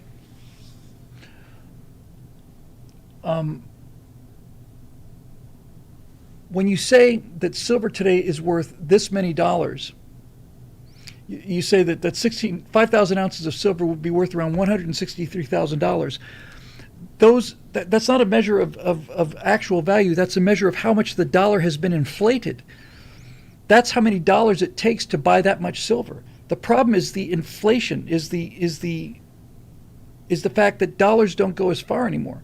And the reason that dollars don't go as far anymore is because there's more dollars than there used to be. And the reason there's more dollars is because they can print money. You can't print gold, but you can print money. And this is why when Nixon took us off the gold standard, I want to say it was 73, I'm not sure about that. But when you take when you used to be, you could take a dollar. A dollar was worth a dollar would buy you. You could go and get it for gold. It was gold currency. You could take a dollar and you could say, "I'd like this in gold, please," and you'd be able to get it in gold. When the simple solution is you can print money, but you can't print gold. So if there's 100, let's say we have a real simple economy, and we've got 100 pieces of gold. Well, then things buy and change, and if people come into the system, now we got 200 people, 300, 400, 500 people, we've still got 100 pieces of gold. So things that used to cost one piece of gold still cost a piece of gold. Maybe you can charge more for it. But if you have $100, and then all of a sudden you print another $100, everybody who's holding a dollar now has half the value than what they used to have. And that means that prices go up and savings get knocked down. Inflation is a tax on the competent and the disciplined. Inflation is not a problem if you don't have any savings, assuming that wages kept pace with costs and price. Do I still have it? I think I do. This was, I think, the very first one. I remember when I started doing public speaking. Let me see if I got it on me here. I think I might.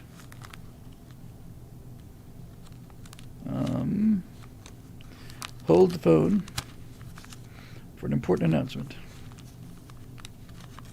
Come on. I know I got it here somewhere. Hang on a minute.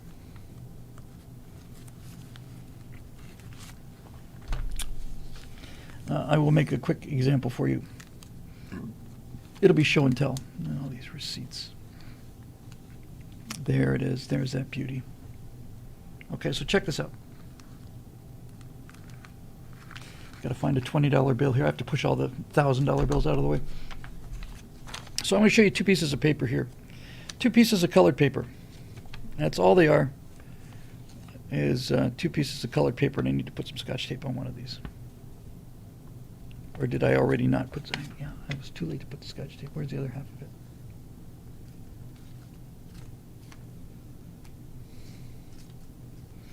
Come on. All right, I'm not going to keep you waiting much longer. I hate dead air, and it seems much longer when you're on the dead air part of the dead air.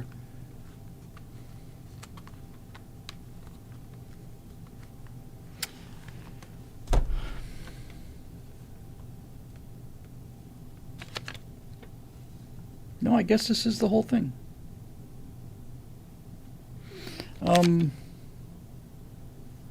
Two pieces of paper here. I've got, now somehow this got torn in half, but here they are. This is a United States $20 bill, and this is from the Reserve Bank of Zimbabwe, and it's in the amount of, as you can see, $100 trillion. See, I never leave the house unless, I just won't go out in public without $100 trillion on me. This is legal currency. This is legal tender. It's a $100 trillion bill. It's not a joke. If I go to the Reserve Bank of Zimbabwe, I can give them a $100 trillion bill. So I've got to imagine that the price of food in Zimbabwe is going to be pretty much expensive. This is a real deal. It's a real item. $100 trillion. Now, if I take these two pieces of paper and put them down on a tabletop anywhere in the world and walk away and basically have a sign that says you can pick up one of them, then which one do you think people are going to grab? You think they're going to grab the one that says 20 on it, or you think they're going to grab the one that says 100 trillion on it? Because it's got the zeros down there in the corner. It's kind of hard to see, but there they are, right? Well, people are going to take the $20 bill because this still means something. It doesn't mean what it used to mean. 20 US dollars used to buy you a lot of minimum wage work. The money has become,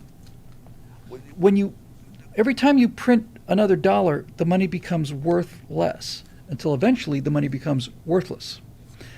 And that is the problem. So I don't know enough about, I know enough about economics and history to know that the Biden administration, and not just the Biden administration, Republican administrations, Trump was not great on this, all administrations have basically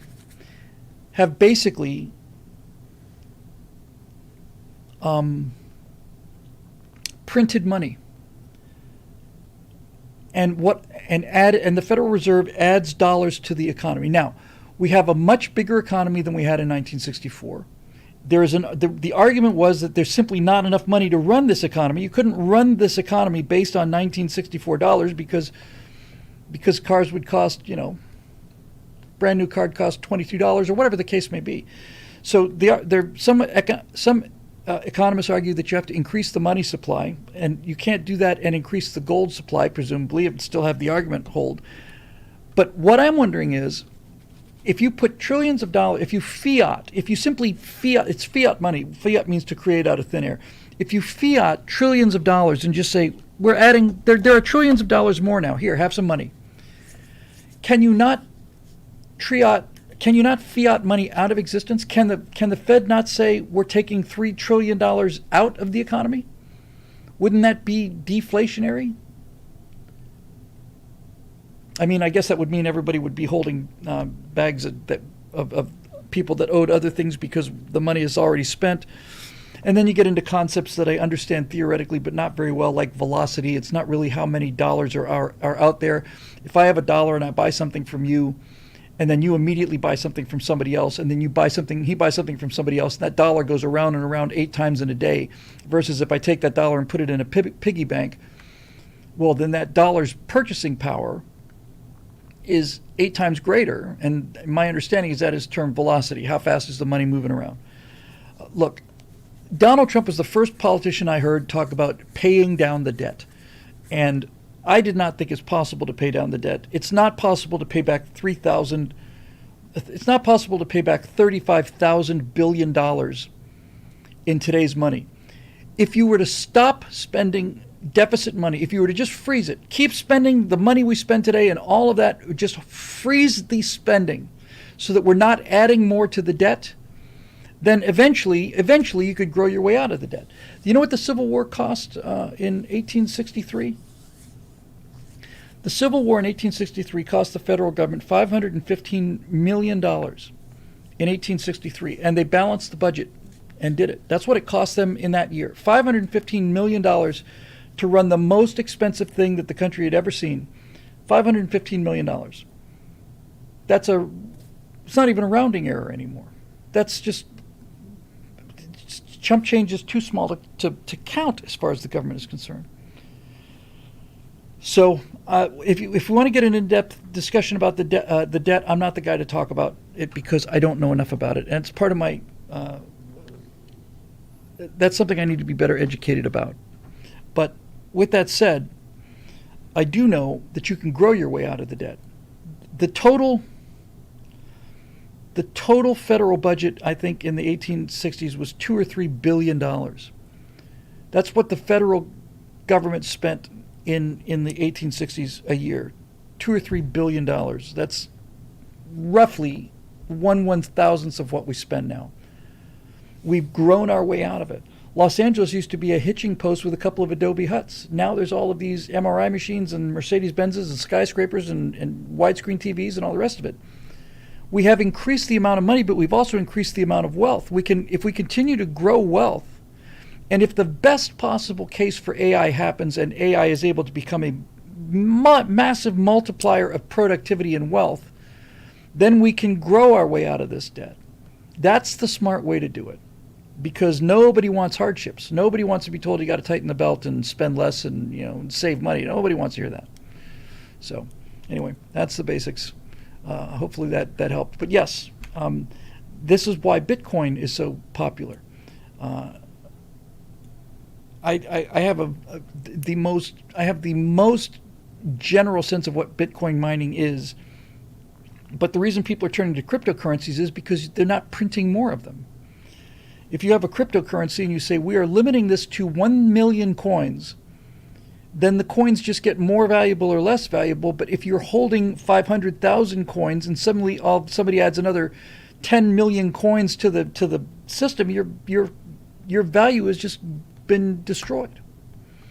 So there you go. Just happened to catch Patrol say, no one anywhere is saying I won't take payment in USD, not even gold works that well. Just as a small aside on a subject, as I've said many times, I don't know much about, there's also the issue of legal tender. Bitcoin is not legal tender. Cash money is. That $20 bill I showed you is legal tender. What legal tender means is that you are required by law to accept it in payment. I think that means that if somebody says we don't take cash, I'm not sure that that's entirely legal, to be honest with you, because this is legal tender. They probably will just say, well, we just can't process it, but I don't know. Nope, nothing makes sense anymore. It'd be nice to go back to a world where things do make sense. Eric Blake, tonight, the case of the split ticket. So, Bill, one of the big questions for which Republicans are going to have to figure out an answer is, how are we not seeing 100% consecutive victories in the House and Senate for every state and congressional district that Trump won this go-round? What's the reason for all these Trump voters apparently voting split ticket? Don't they get that Trump kind of needs a strongly Republican House and Senate for his agenda to have solid footing? I suspect most of that, Eric, is people having a general affinity for their local representatives and are mostly happy with them or not happy with them.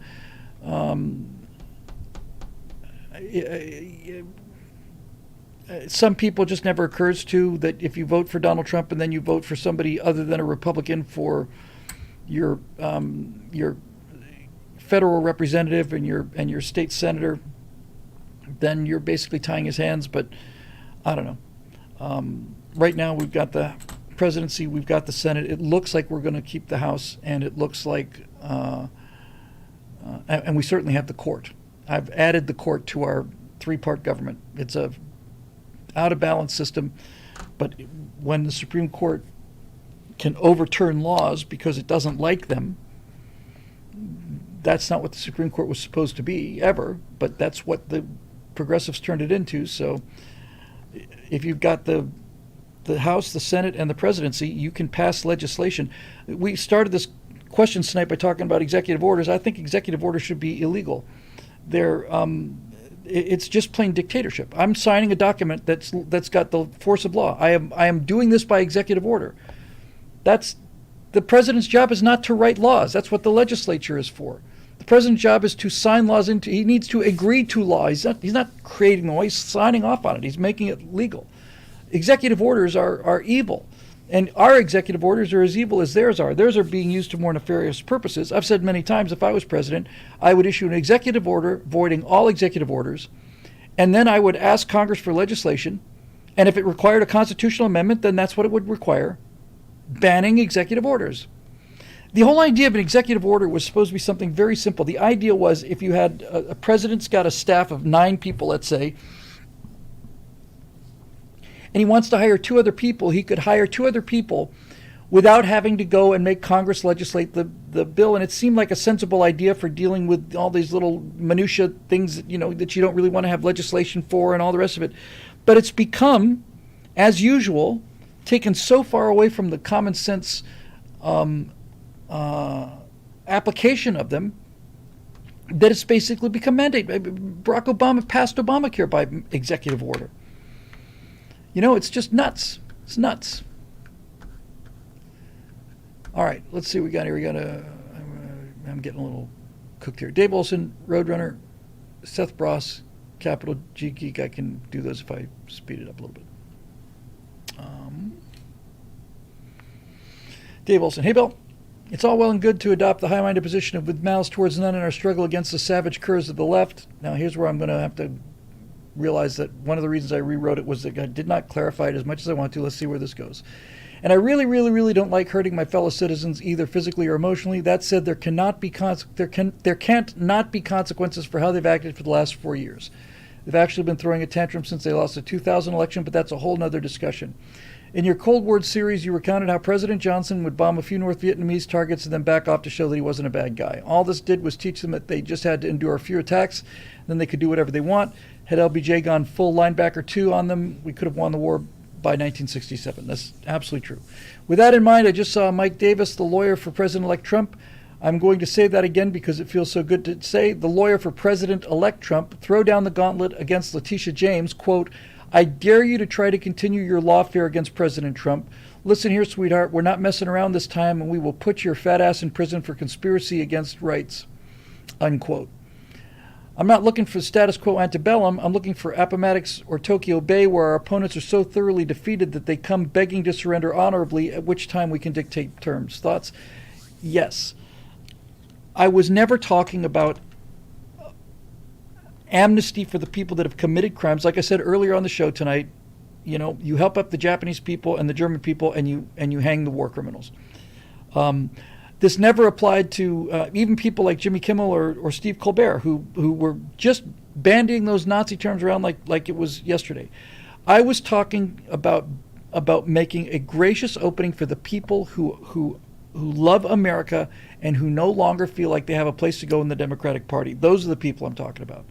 I don't need to be nice to green-haired social justice warriors, and I never meant to suggest that we should be, because they're not going to be poking their heads in the tent. That's what I should have basically said, and that would have put this problem to bed, and I just didn't do it. It was an oversight on my part. I should have said, look, I'm not talking about everybody. I'm saying if somebody pokes their head in the tent, let's get over there with some donuts and coffee and clap them on the back and say, welcome, stranger, have a seat. You might like what you hear here.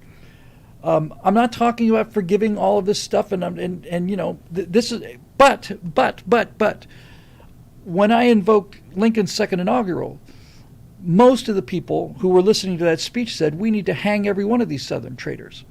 And if we'd done that, we'd still be fighting the Civil War. When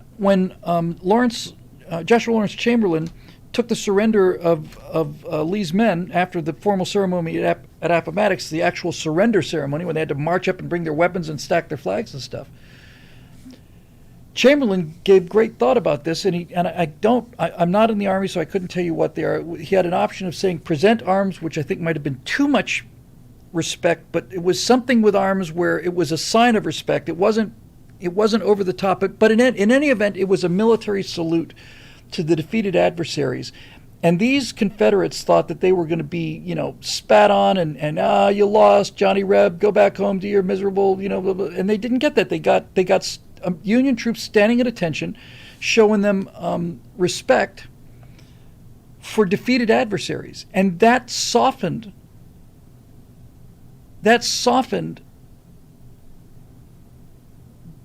enormously softened the consequences of what could have been an insurgency. Robert E. Lee, there were a general amnesty was offered. If you asked for pardon, you would be given one. Robert E. Lee took it. And a number of people, there's a famous case in Shelby Foote's Civil War book, I don't know if it's in the movie, which is, the documentary is terrific. Ken Burns' documentary made me a historian. But I have since read the Shelby Foote trilogy several times, which is a lot of reading. And there's a famous story there where a Confederate officer comes back home to his plantation after the war is over and tells his father that he's accepted the pardon. And he says, "You've disgraced the family, sir. Get thee from my sight. You're not my son anymore. You've disgraced the family by accepting this Yankee pardon." And the guy said, but Father, General Lee advised me to do it. And the guy said, "Oh, well, if General Lee advised it, then that alters the case." That's the kind of thing I was talking about with malice towards none. Mostly, it's like if we rub their noses in it, then they believe that we are what they say we are. I would like to swing enough vote. We're never going to. Not only are we never going to swing the social justice warriors, I don't want them. I don't want crazy people. But there are millions and millions of people who still voted Democrat because they believed what was said about Trump. And I'm saying we should behave in such a way that makes them realize that they were wrong about us, so that we can get them on our side, so that we don't ever lose to these communists again. Hope that makes things a little clearer. Edited to add, how about the Straticon at the Stratosphere in Vegas next year? Yeah, I think I like the idea of April, somewhere around there. My original, maybe we'll do April 6th and 7th. Tasha's birthday is the 6th and mine's the 7th, so that'll be fun. My original idea was in February when the rates were reasonable and the weather's mild, but we can't have a Straticon without Eric Blake, so now I'm more willing to move it back to April.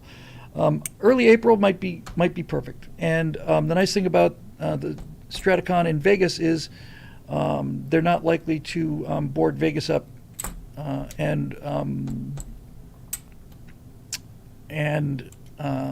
yeah. So we'll see how that goes.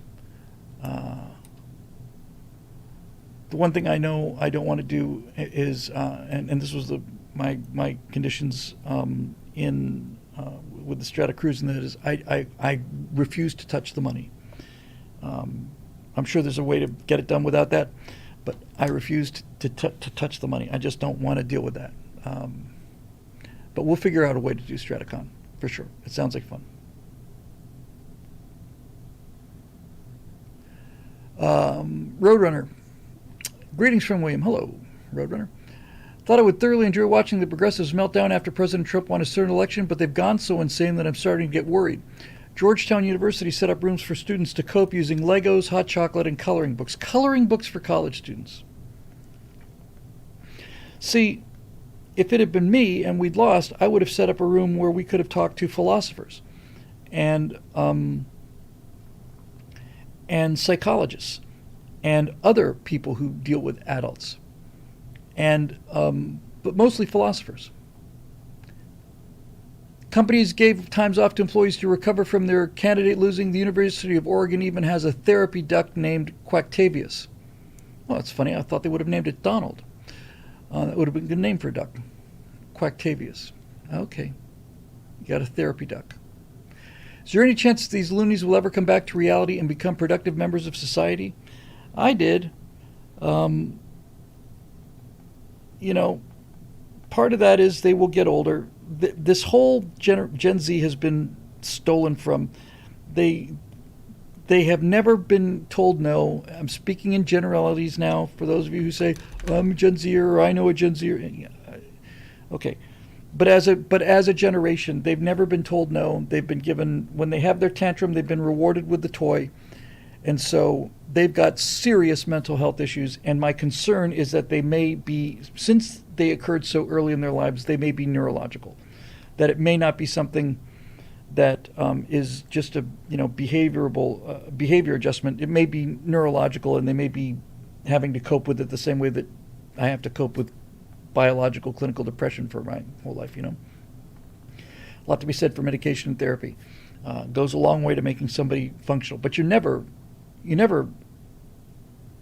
if you got addictive personality disorder, whatever the case may be, you can't unbreak the stick. You can splice it, but you can't unbreak it. And so Gen Z, there's so much they do that is so annoying, because when you see them having their temper tantrums, you just want to just go snap out of it. But that's not fair to them. On some level, they have no control over it, because it's not even like they're misbehaving. They're just behaving the only way they've ever known how to behave. They're not the problem. Their parents are the problem. Everybody I know has been on airplanes behind screaming children, and you don't look at the children, you look at the parents sitting next to them who refuse to do anything. They just refuse to do anything. They say, "Come on now, buddy. Come on, buddy. Buddy, come on. You need to be quiet now. You need to be quiet." Climbing over the chairs and stuff, and it's like, I know I'm speaking for a lot of people here. We just want to stand up and say, "Sir, if you're not willing to spank your child, I'll do it for you. I'm happy to do it. You don't even have to pay me. I'll pay you." But well, let's go there. To expect a creature that does not have the brain capacity for reason, to expect to reason behavior out of a child that does not have the capacity for reason, is insanity. Spanking provides a pain stimulation to bad behavior. It's not permanent. It's not even particularly painful, having had past kidney stones and had teeth that grew into, wisdom teeth that grew into the nerve that powers your jaw and all the rest of it. So this administering of mild episodes of pain is only a problem when you start beating kids in the face, and this is what the anti-spankers always go to. The point about spanking is you only really have to spank a kid once or twice, because then they get the connection, and then all dad has to say is, "Don't make me count to 3, because you know what happens at 3." It's like touching hot metal. I'm not saying that you should go around taking a child and pressing his hand on a burning hot stove, but I am saying if you do everything in your power to make sure that he never touches a hot stove, then he's going to be in danger his whole life. If he touches a hot stove once, he won't do it again. He won't do it again. And to say that this is cruelty to have them connect pain to behavior is results in kids that are incapacitated. Incapacitated.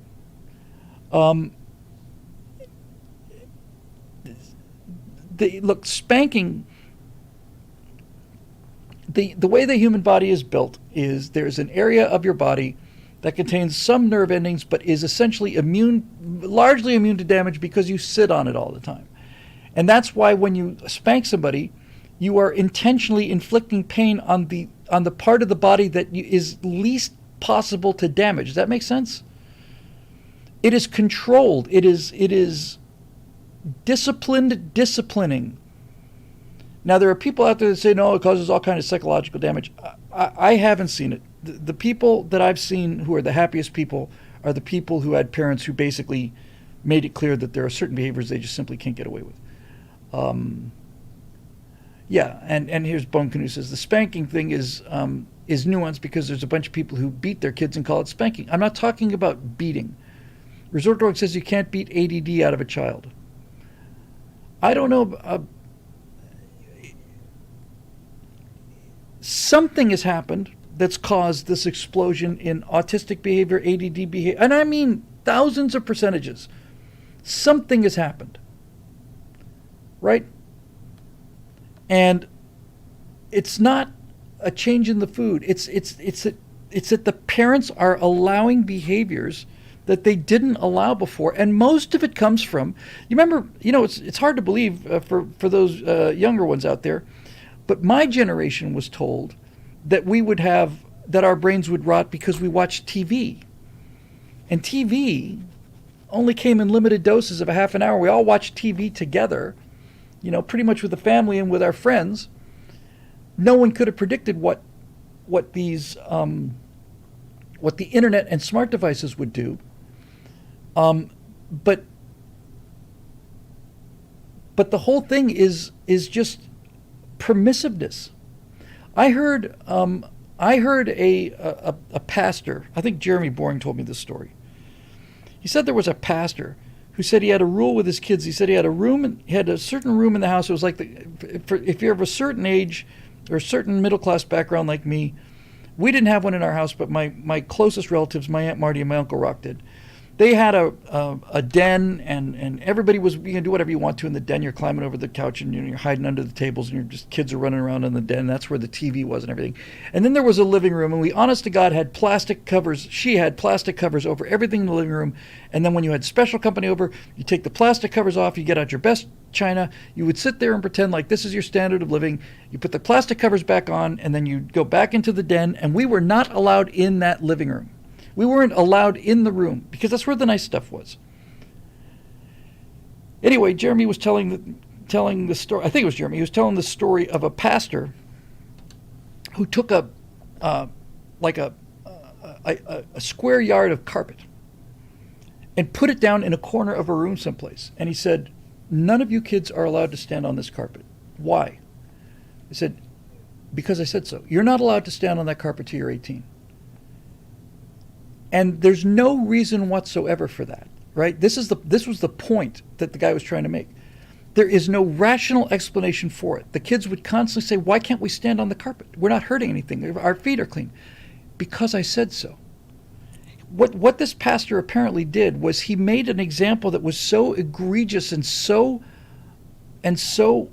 irrational that there was no other explanation for it other than my authority is I am invoking my authority now to say that you cannot stand on that piece of carpet until you are 18 years old. And if you do, and I catch you, you are going to be punished severely for it. And the more you do it, the more you're going to be punished. So two things happened. First of all, on their 18th birthday, one of the first things he did, I guess the first thing he did was he says, "Happy birthday, son or daughter." He said, "Come on in. Stomp on that as much as you want to." He was as good as his word.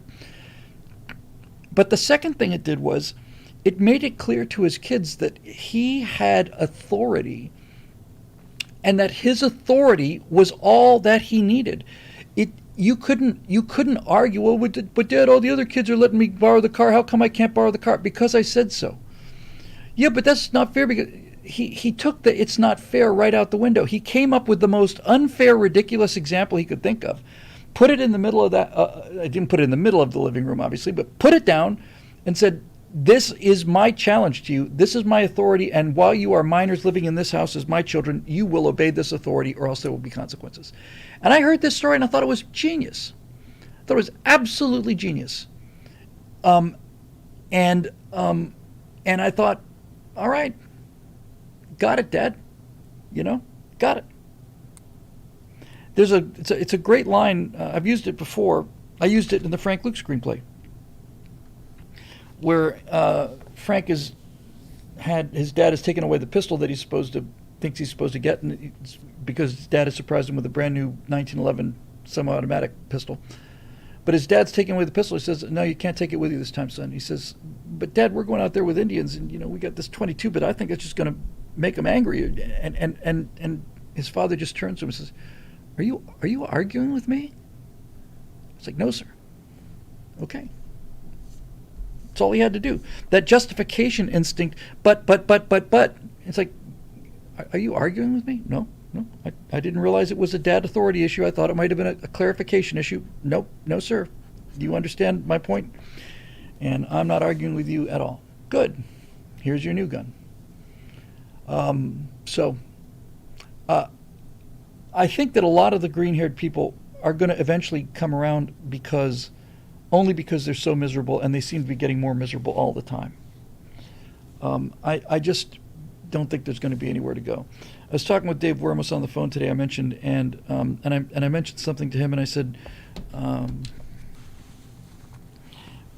with AI, what you see on this device now, anything you see through this device, you have no way of knowing if it's true or not anymore. Your own lying eyes. There's video of anything you want. Anything that comes to you through this could be false. Yes, I noticed that too, Ben Adams. Thank you for the super chat. Anything that comes to you through this device could be false. That's not true for reality. If you walk outside your house and you see an elephant running down the street, then there was an actual elephant running down the street. If, on the other hand, you see one of these and you see a picture of an elephant running down the street on one of these, then that is AI generating the video, most likely. And there's no way to tell whether it's real or whether it's not. And what I said to Dave Wormus was, I think the end result of that is going to be that people are eventually going to realize that you cannot trust this device, and the only thing that you can trust are your actual friends who you've spent time with. I think that eventually the lack of trust in what you see on the device, when everything can be false, nothing is true anymore. Remember when it was Pixar, it didn't happen? That lasted for 15, 20 years. Now it's like, oh, I'll give you all the pics you want for things that didn't happen. Once everything inside the box becomes falsifiable, the only thing that you know can be true either are things that you believe that you've seen with your own eyes, which pretty much limits your world horizon, or things that people you trust saw with their own eyes. And I think that's going to turn people back to actual friends again. I think it's going to return people to conversations. I saw this, I saw this octopus crawl over the side of a sailing ship. It's like, come on, Jim. You're just pulling our leg. No, I did. I really saw it. Jim, I'm asking you now as your friend. You really saw it? I swear to God I saw it. Well, he's been honest with me before, I like to think that that's the case. So, we'll see. I got 2 to go here. Seth Bross. Not a question, okay? Thought you might be interested to know that it looks like the kids indeed will be all right. I was talking to my 16-year-old the evening after the election and told him that the candidate that I had voted for won. He told me that he had figured that out the day at school. I asked him if there'd been much wailing and gnashing of teeth, and he told me, no, the kids were celebrating and high-fiving. Just thought it might be nice to hear. Yes, people can tell a phony. They don't understand taxation. They don't understand, the Federal Reserve. They don't even really understand much about the long-term consequences of the trans movement or anything else. But they can tell when somebody's lying and somebody's not. And they can tell when somebody's been shot, that when they come up out of that crowd of living bodyguards and stick their head up, they don't know that there's no more shooters out there. When Donald Trump poked up out of that crush of Secret Service agents, and he stuck his head up, that took genuine physical courage. That is not something you fake in a studio. I do find it interesting that the only crisis that we have ever seen Kamala Harris weather, all of us as a nation, the only genuine high-level political crisis we've ever seen her weather was her losing the election, and she did not have the strength of character to come out and talk to her supporters in person. Think about that. Think about if that election had gone the other way. If you don't get to go home and have a box of wine because somebody's advised you that there are 25,000 nuclear warheads coming over the pole. That was the only time that she has ever been tested, and her reaction was to run away. I just find that very interesting and kind of scary. But ultimately, we don't have to worry about that. Okay, last question for the night, and then we're going home. Capital G Geek. Fourth turning question.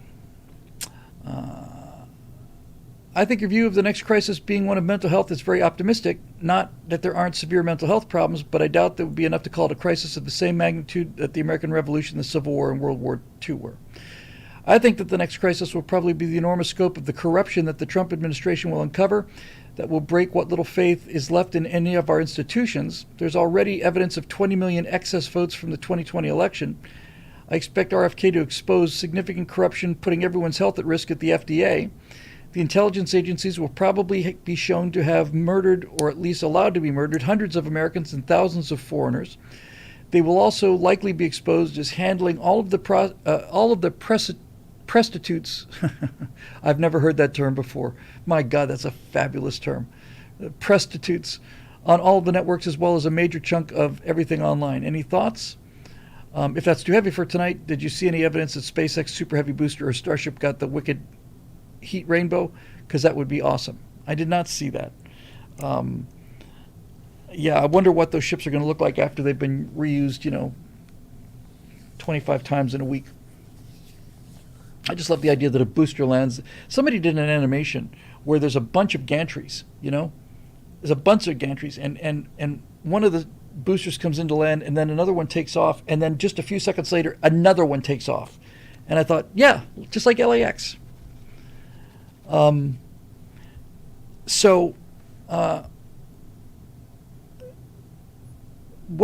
I've been saying about the election prior to the election was that this is going to show us whether we get the hard landing or the soft landing.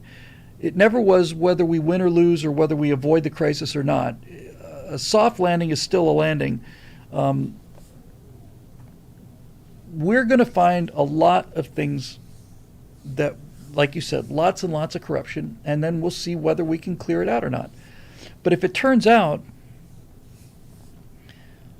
that we don't get it all, then at least the next election rolls around in 2028. I think it's reasonable to assume that the system will be considerably less corrupt in 2028 than it was in 2024, and much less corrupt than it was in 2020. The one thing that Trump has shown this time is that the people he's associated with themselves are not, it's not that he's picked Republicans or Democrats, he's picked outsiders. And this is my entire premise, is that outside-inside premise, is that guys like Robert F. Kennedy and Elon Musk and to some degree Tulsi Gabbard and a few others are outsiders. And that he's openly admitted that when in his first term, he sat down at the Oval Office on day one and was presented with 10,000 relatively high-level appointments that he had to make personally. And he said he had no choice, there's no other way to do that, somebody has to fill these positions, than to say, well, this guy says that this guy's reliable, and another guy over here who's done this for a while says he's reliable too. And Trump says, well, then I guess that's good enough for me because we got to fill these appointments. He's much more careful about it. Plus, he's had 4 years to think it over. The next step of the next phase of the election cycle, this phase between the election and inauguration, I wonder. I have a pretty good feeling Donald Trump's not going to stand in front of a podium that says "Office of the President-elect" like Barack Obama did. Invented this position out of nothing just to give himself some more legitimacy. But I suspect that the fun part is going to be Trump is going to start making announcements over the next 90 days over who he's planning to put into positions he has direct power to appoint. And it's going to be really interesting to see where he puts Robert F. Kennedy, to see if there's an official role for Elon Musk. Elon's a busy guy. I don't frankly want Elon too tied up with the government. But I think, it's going to be really interesting. What's going to, where is Vivek going to go? Where's Tulsi going to go? Where's Robert F. Kennedy Jr. going to go? What's going to happen to Elon? Who's he going to get for defense? Who's he going to get for his press secretary? Is it going to be Tucker Carlson? Who knows? That'd be interesting. That'd be very interesting. Tucker Carlson as press secretary would be very, very interesting. Darth Trek the Merciless says, Starlink is my cash machine to print money to go to Mars, so I can go to Mars. See, Starlink, this is the genius of Elon Musk. I want to go to Mars. What do I need? I need a rocket. Okay, how do I pay for the rocket? Well, if we had a satellite internet system and I cornered that market, then I would be the world's internet service provider, and I'd be bringing in millions, hundreds of millions of dollars, not billions of dollars every single month. Okay, well, how do I get a satellite system up there? Well, I put it up there with the rockets. Which rockets? So the rockets that I'm building with the money from the satellites. So the rockets put the satellites up there. The satellites pay for the rockets. The rockets put up more satellites. The satellites pay for the rockets. He's genius. Asa Fetty said he chose his chief of staff today. Anybody I know? Press secretary. PGTMR says press secretary is none of business. That would be fun. I wouldn't mind being press secretary for a week or two. I actually would be a decent press secretary, I think. Oh, they're talking about Kaylee. Yeah, she was good. Anyway, Dan Bongino should be Secretary of Defense. That'd be awesome. I'd be a good press secretary. I'd have a lot of fun with that. I'd rather be defense secretary so I could tool around and go on submarines and destroyers and cool stuff like that. Push the buttons. Captain, we're going to be having a weapon test on this Arleigh Burke Flight 3 destroyer today. Sir, there's no weapon test scheduled for today. I know that, but I'm the Secretary of Defense, and I decided I want to push that button right there, the one that says launch. So, you ready? Can somebody fly us a drone overhead here or something, or are we just going to shoot this thing up at the moon? Yeah. So anyway, I think that's it. We did them. We did the questions, and we have 423 viewers. That means a significant carryover from election night, and that's a significant number of new viewers. So, if you had a good time tonight, I can't tell you how much it means to me. Just seeing numbers of you here that weren't here before. I've been very busy working for Daily Wire for the last 3 years, and I'm returning my full energies to regrow in the brand and getting back to the. Been seen by 100 million. I've had 100 million views. That's not insignificant. It's Vivek. Okay, whatever you want is good with me. If I had to learn how to pronounce Kamala, then I can do Vivek. But anyway, we'd love to see you back. We're here every Thursday night at 6, and we're also here Monday nights with a very different kind of show. Monday night is called Stratosphere Studio. And Monday nights we talk pop culture, and we've got a number of entertainment projects that are underway here, and we're going to start actually cranking out content. I've got a show called Story Mechanics where we're going to talk with friends of mine. These are not interviews that I managed to get. These people are my actual friends. Gary Sinise and John Voight and Adam Baldwin and Tommy Dreesen and Mike Rowe.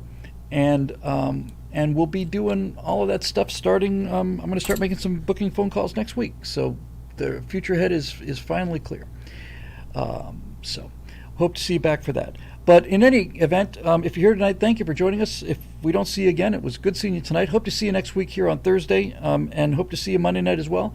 And we close every single show the same way. This show is made possible by the members at BillWhittle.com. They pay for the lights. They pay for me, Steve Green, Scott Ott. There's a small group of people who pay $9.95 a month to keep this content coming because they think it's important. And I have tried very hard to never forget to show how much gratitude all of us feel for them pretty much on a daily basis here at Stress Free Lounge at BillWhittle.com. So let's say goodnight to our friends over on Twitch first. Twitch, we'll see you guys on Monday night. It's nice to have this behind us. We can get on with things, and we'll see what we can do about putting a little bit of paint on this golden age that we've got coming, I think. So we will see you guys on Monday. Okay, YouTube, we're still streaming with you guys. Now that those Twitch stuck-up snobs are gone, now we can start to really get loose, loosen up the language, start dropping some F-bombs, and we'll save that for next week. Thanks again for joining us. Lovely seeing 400 plus people in here, and if you're new, we're very, very happy to see you, and you're going to find that the comment sections and the discussions here are really remarkable, and looking forward to seeing at least some of you back again either on Monday or next Thursday. So thanks for being here, and take care of yourselves, and it's time to be happy no matter who you voted for. Life is about to get better. I feel it in my bones, as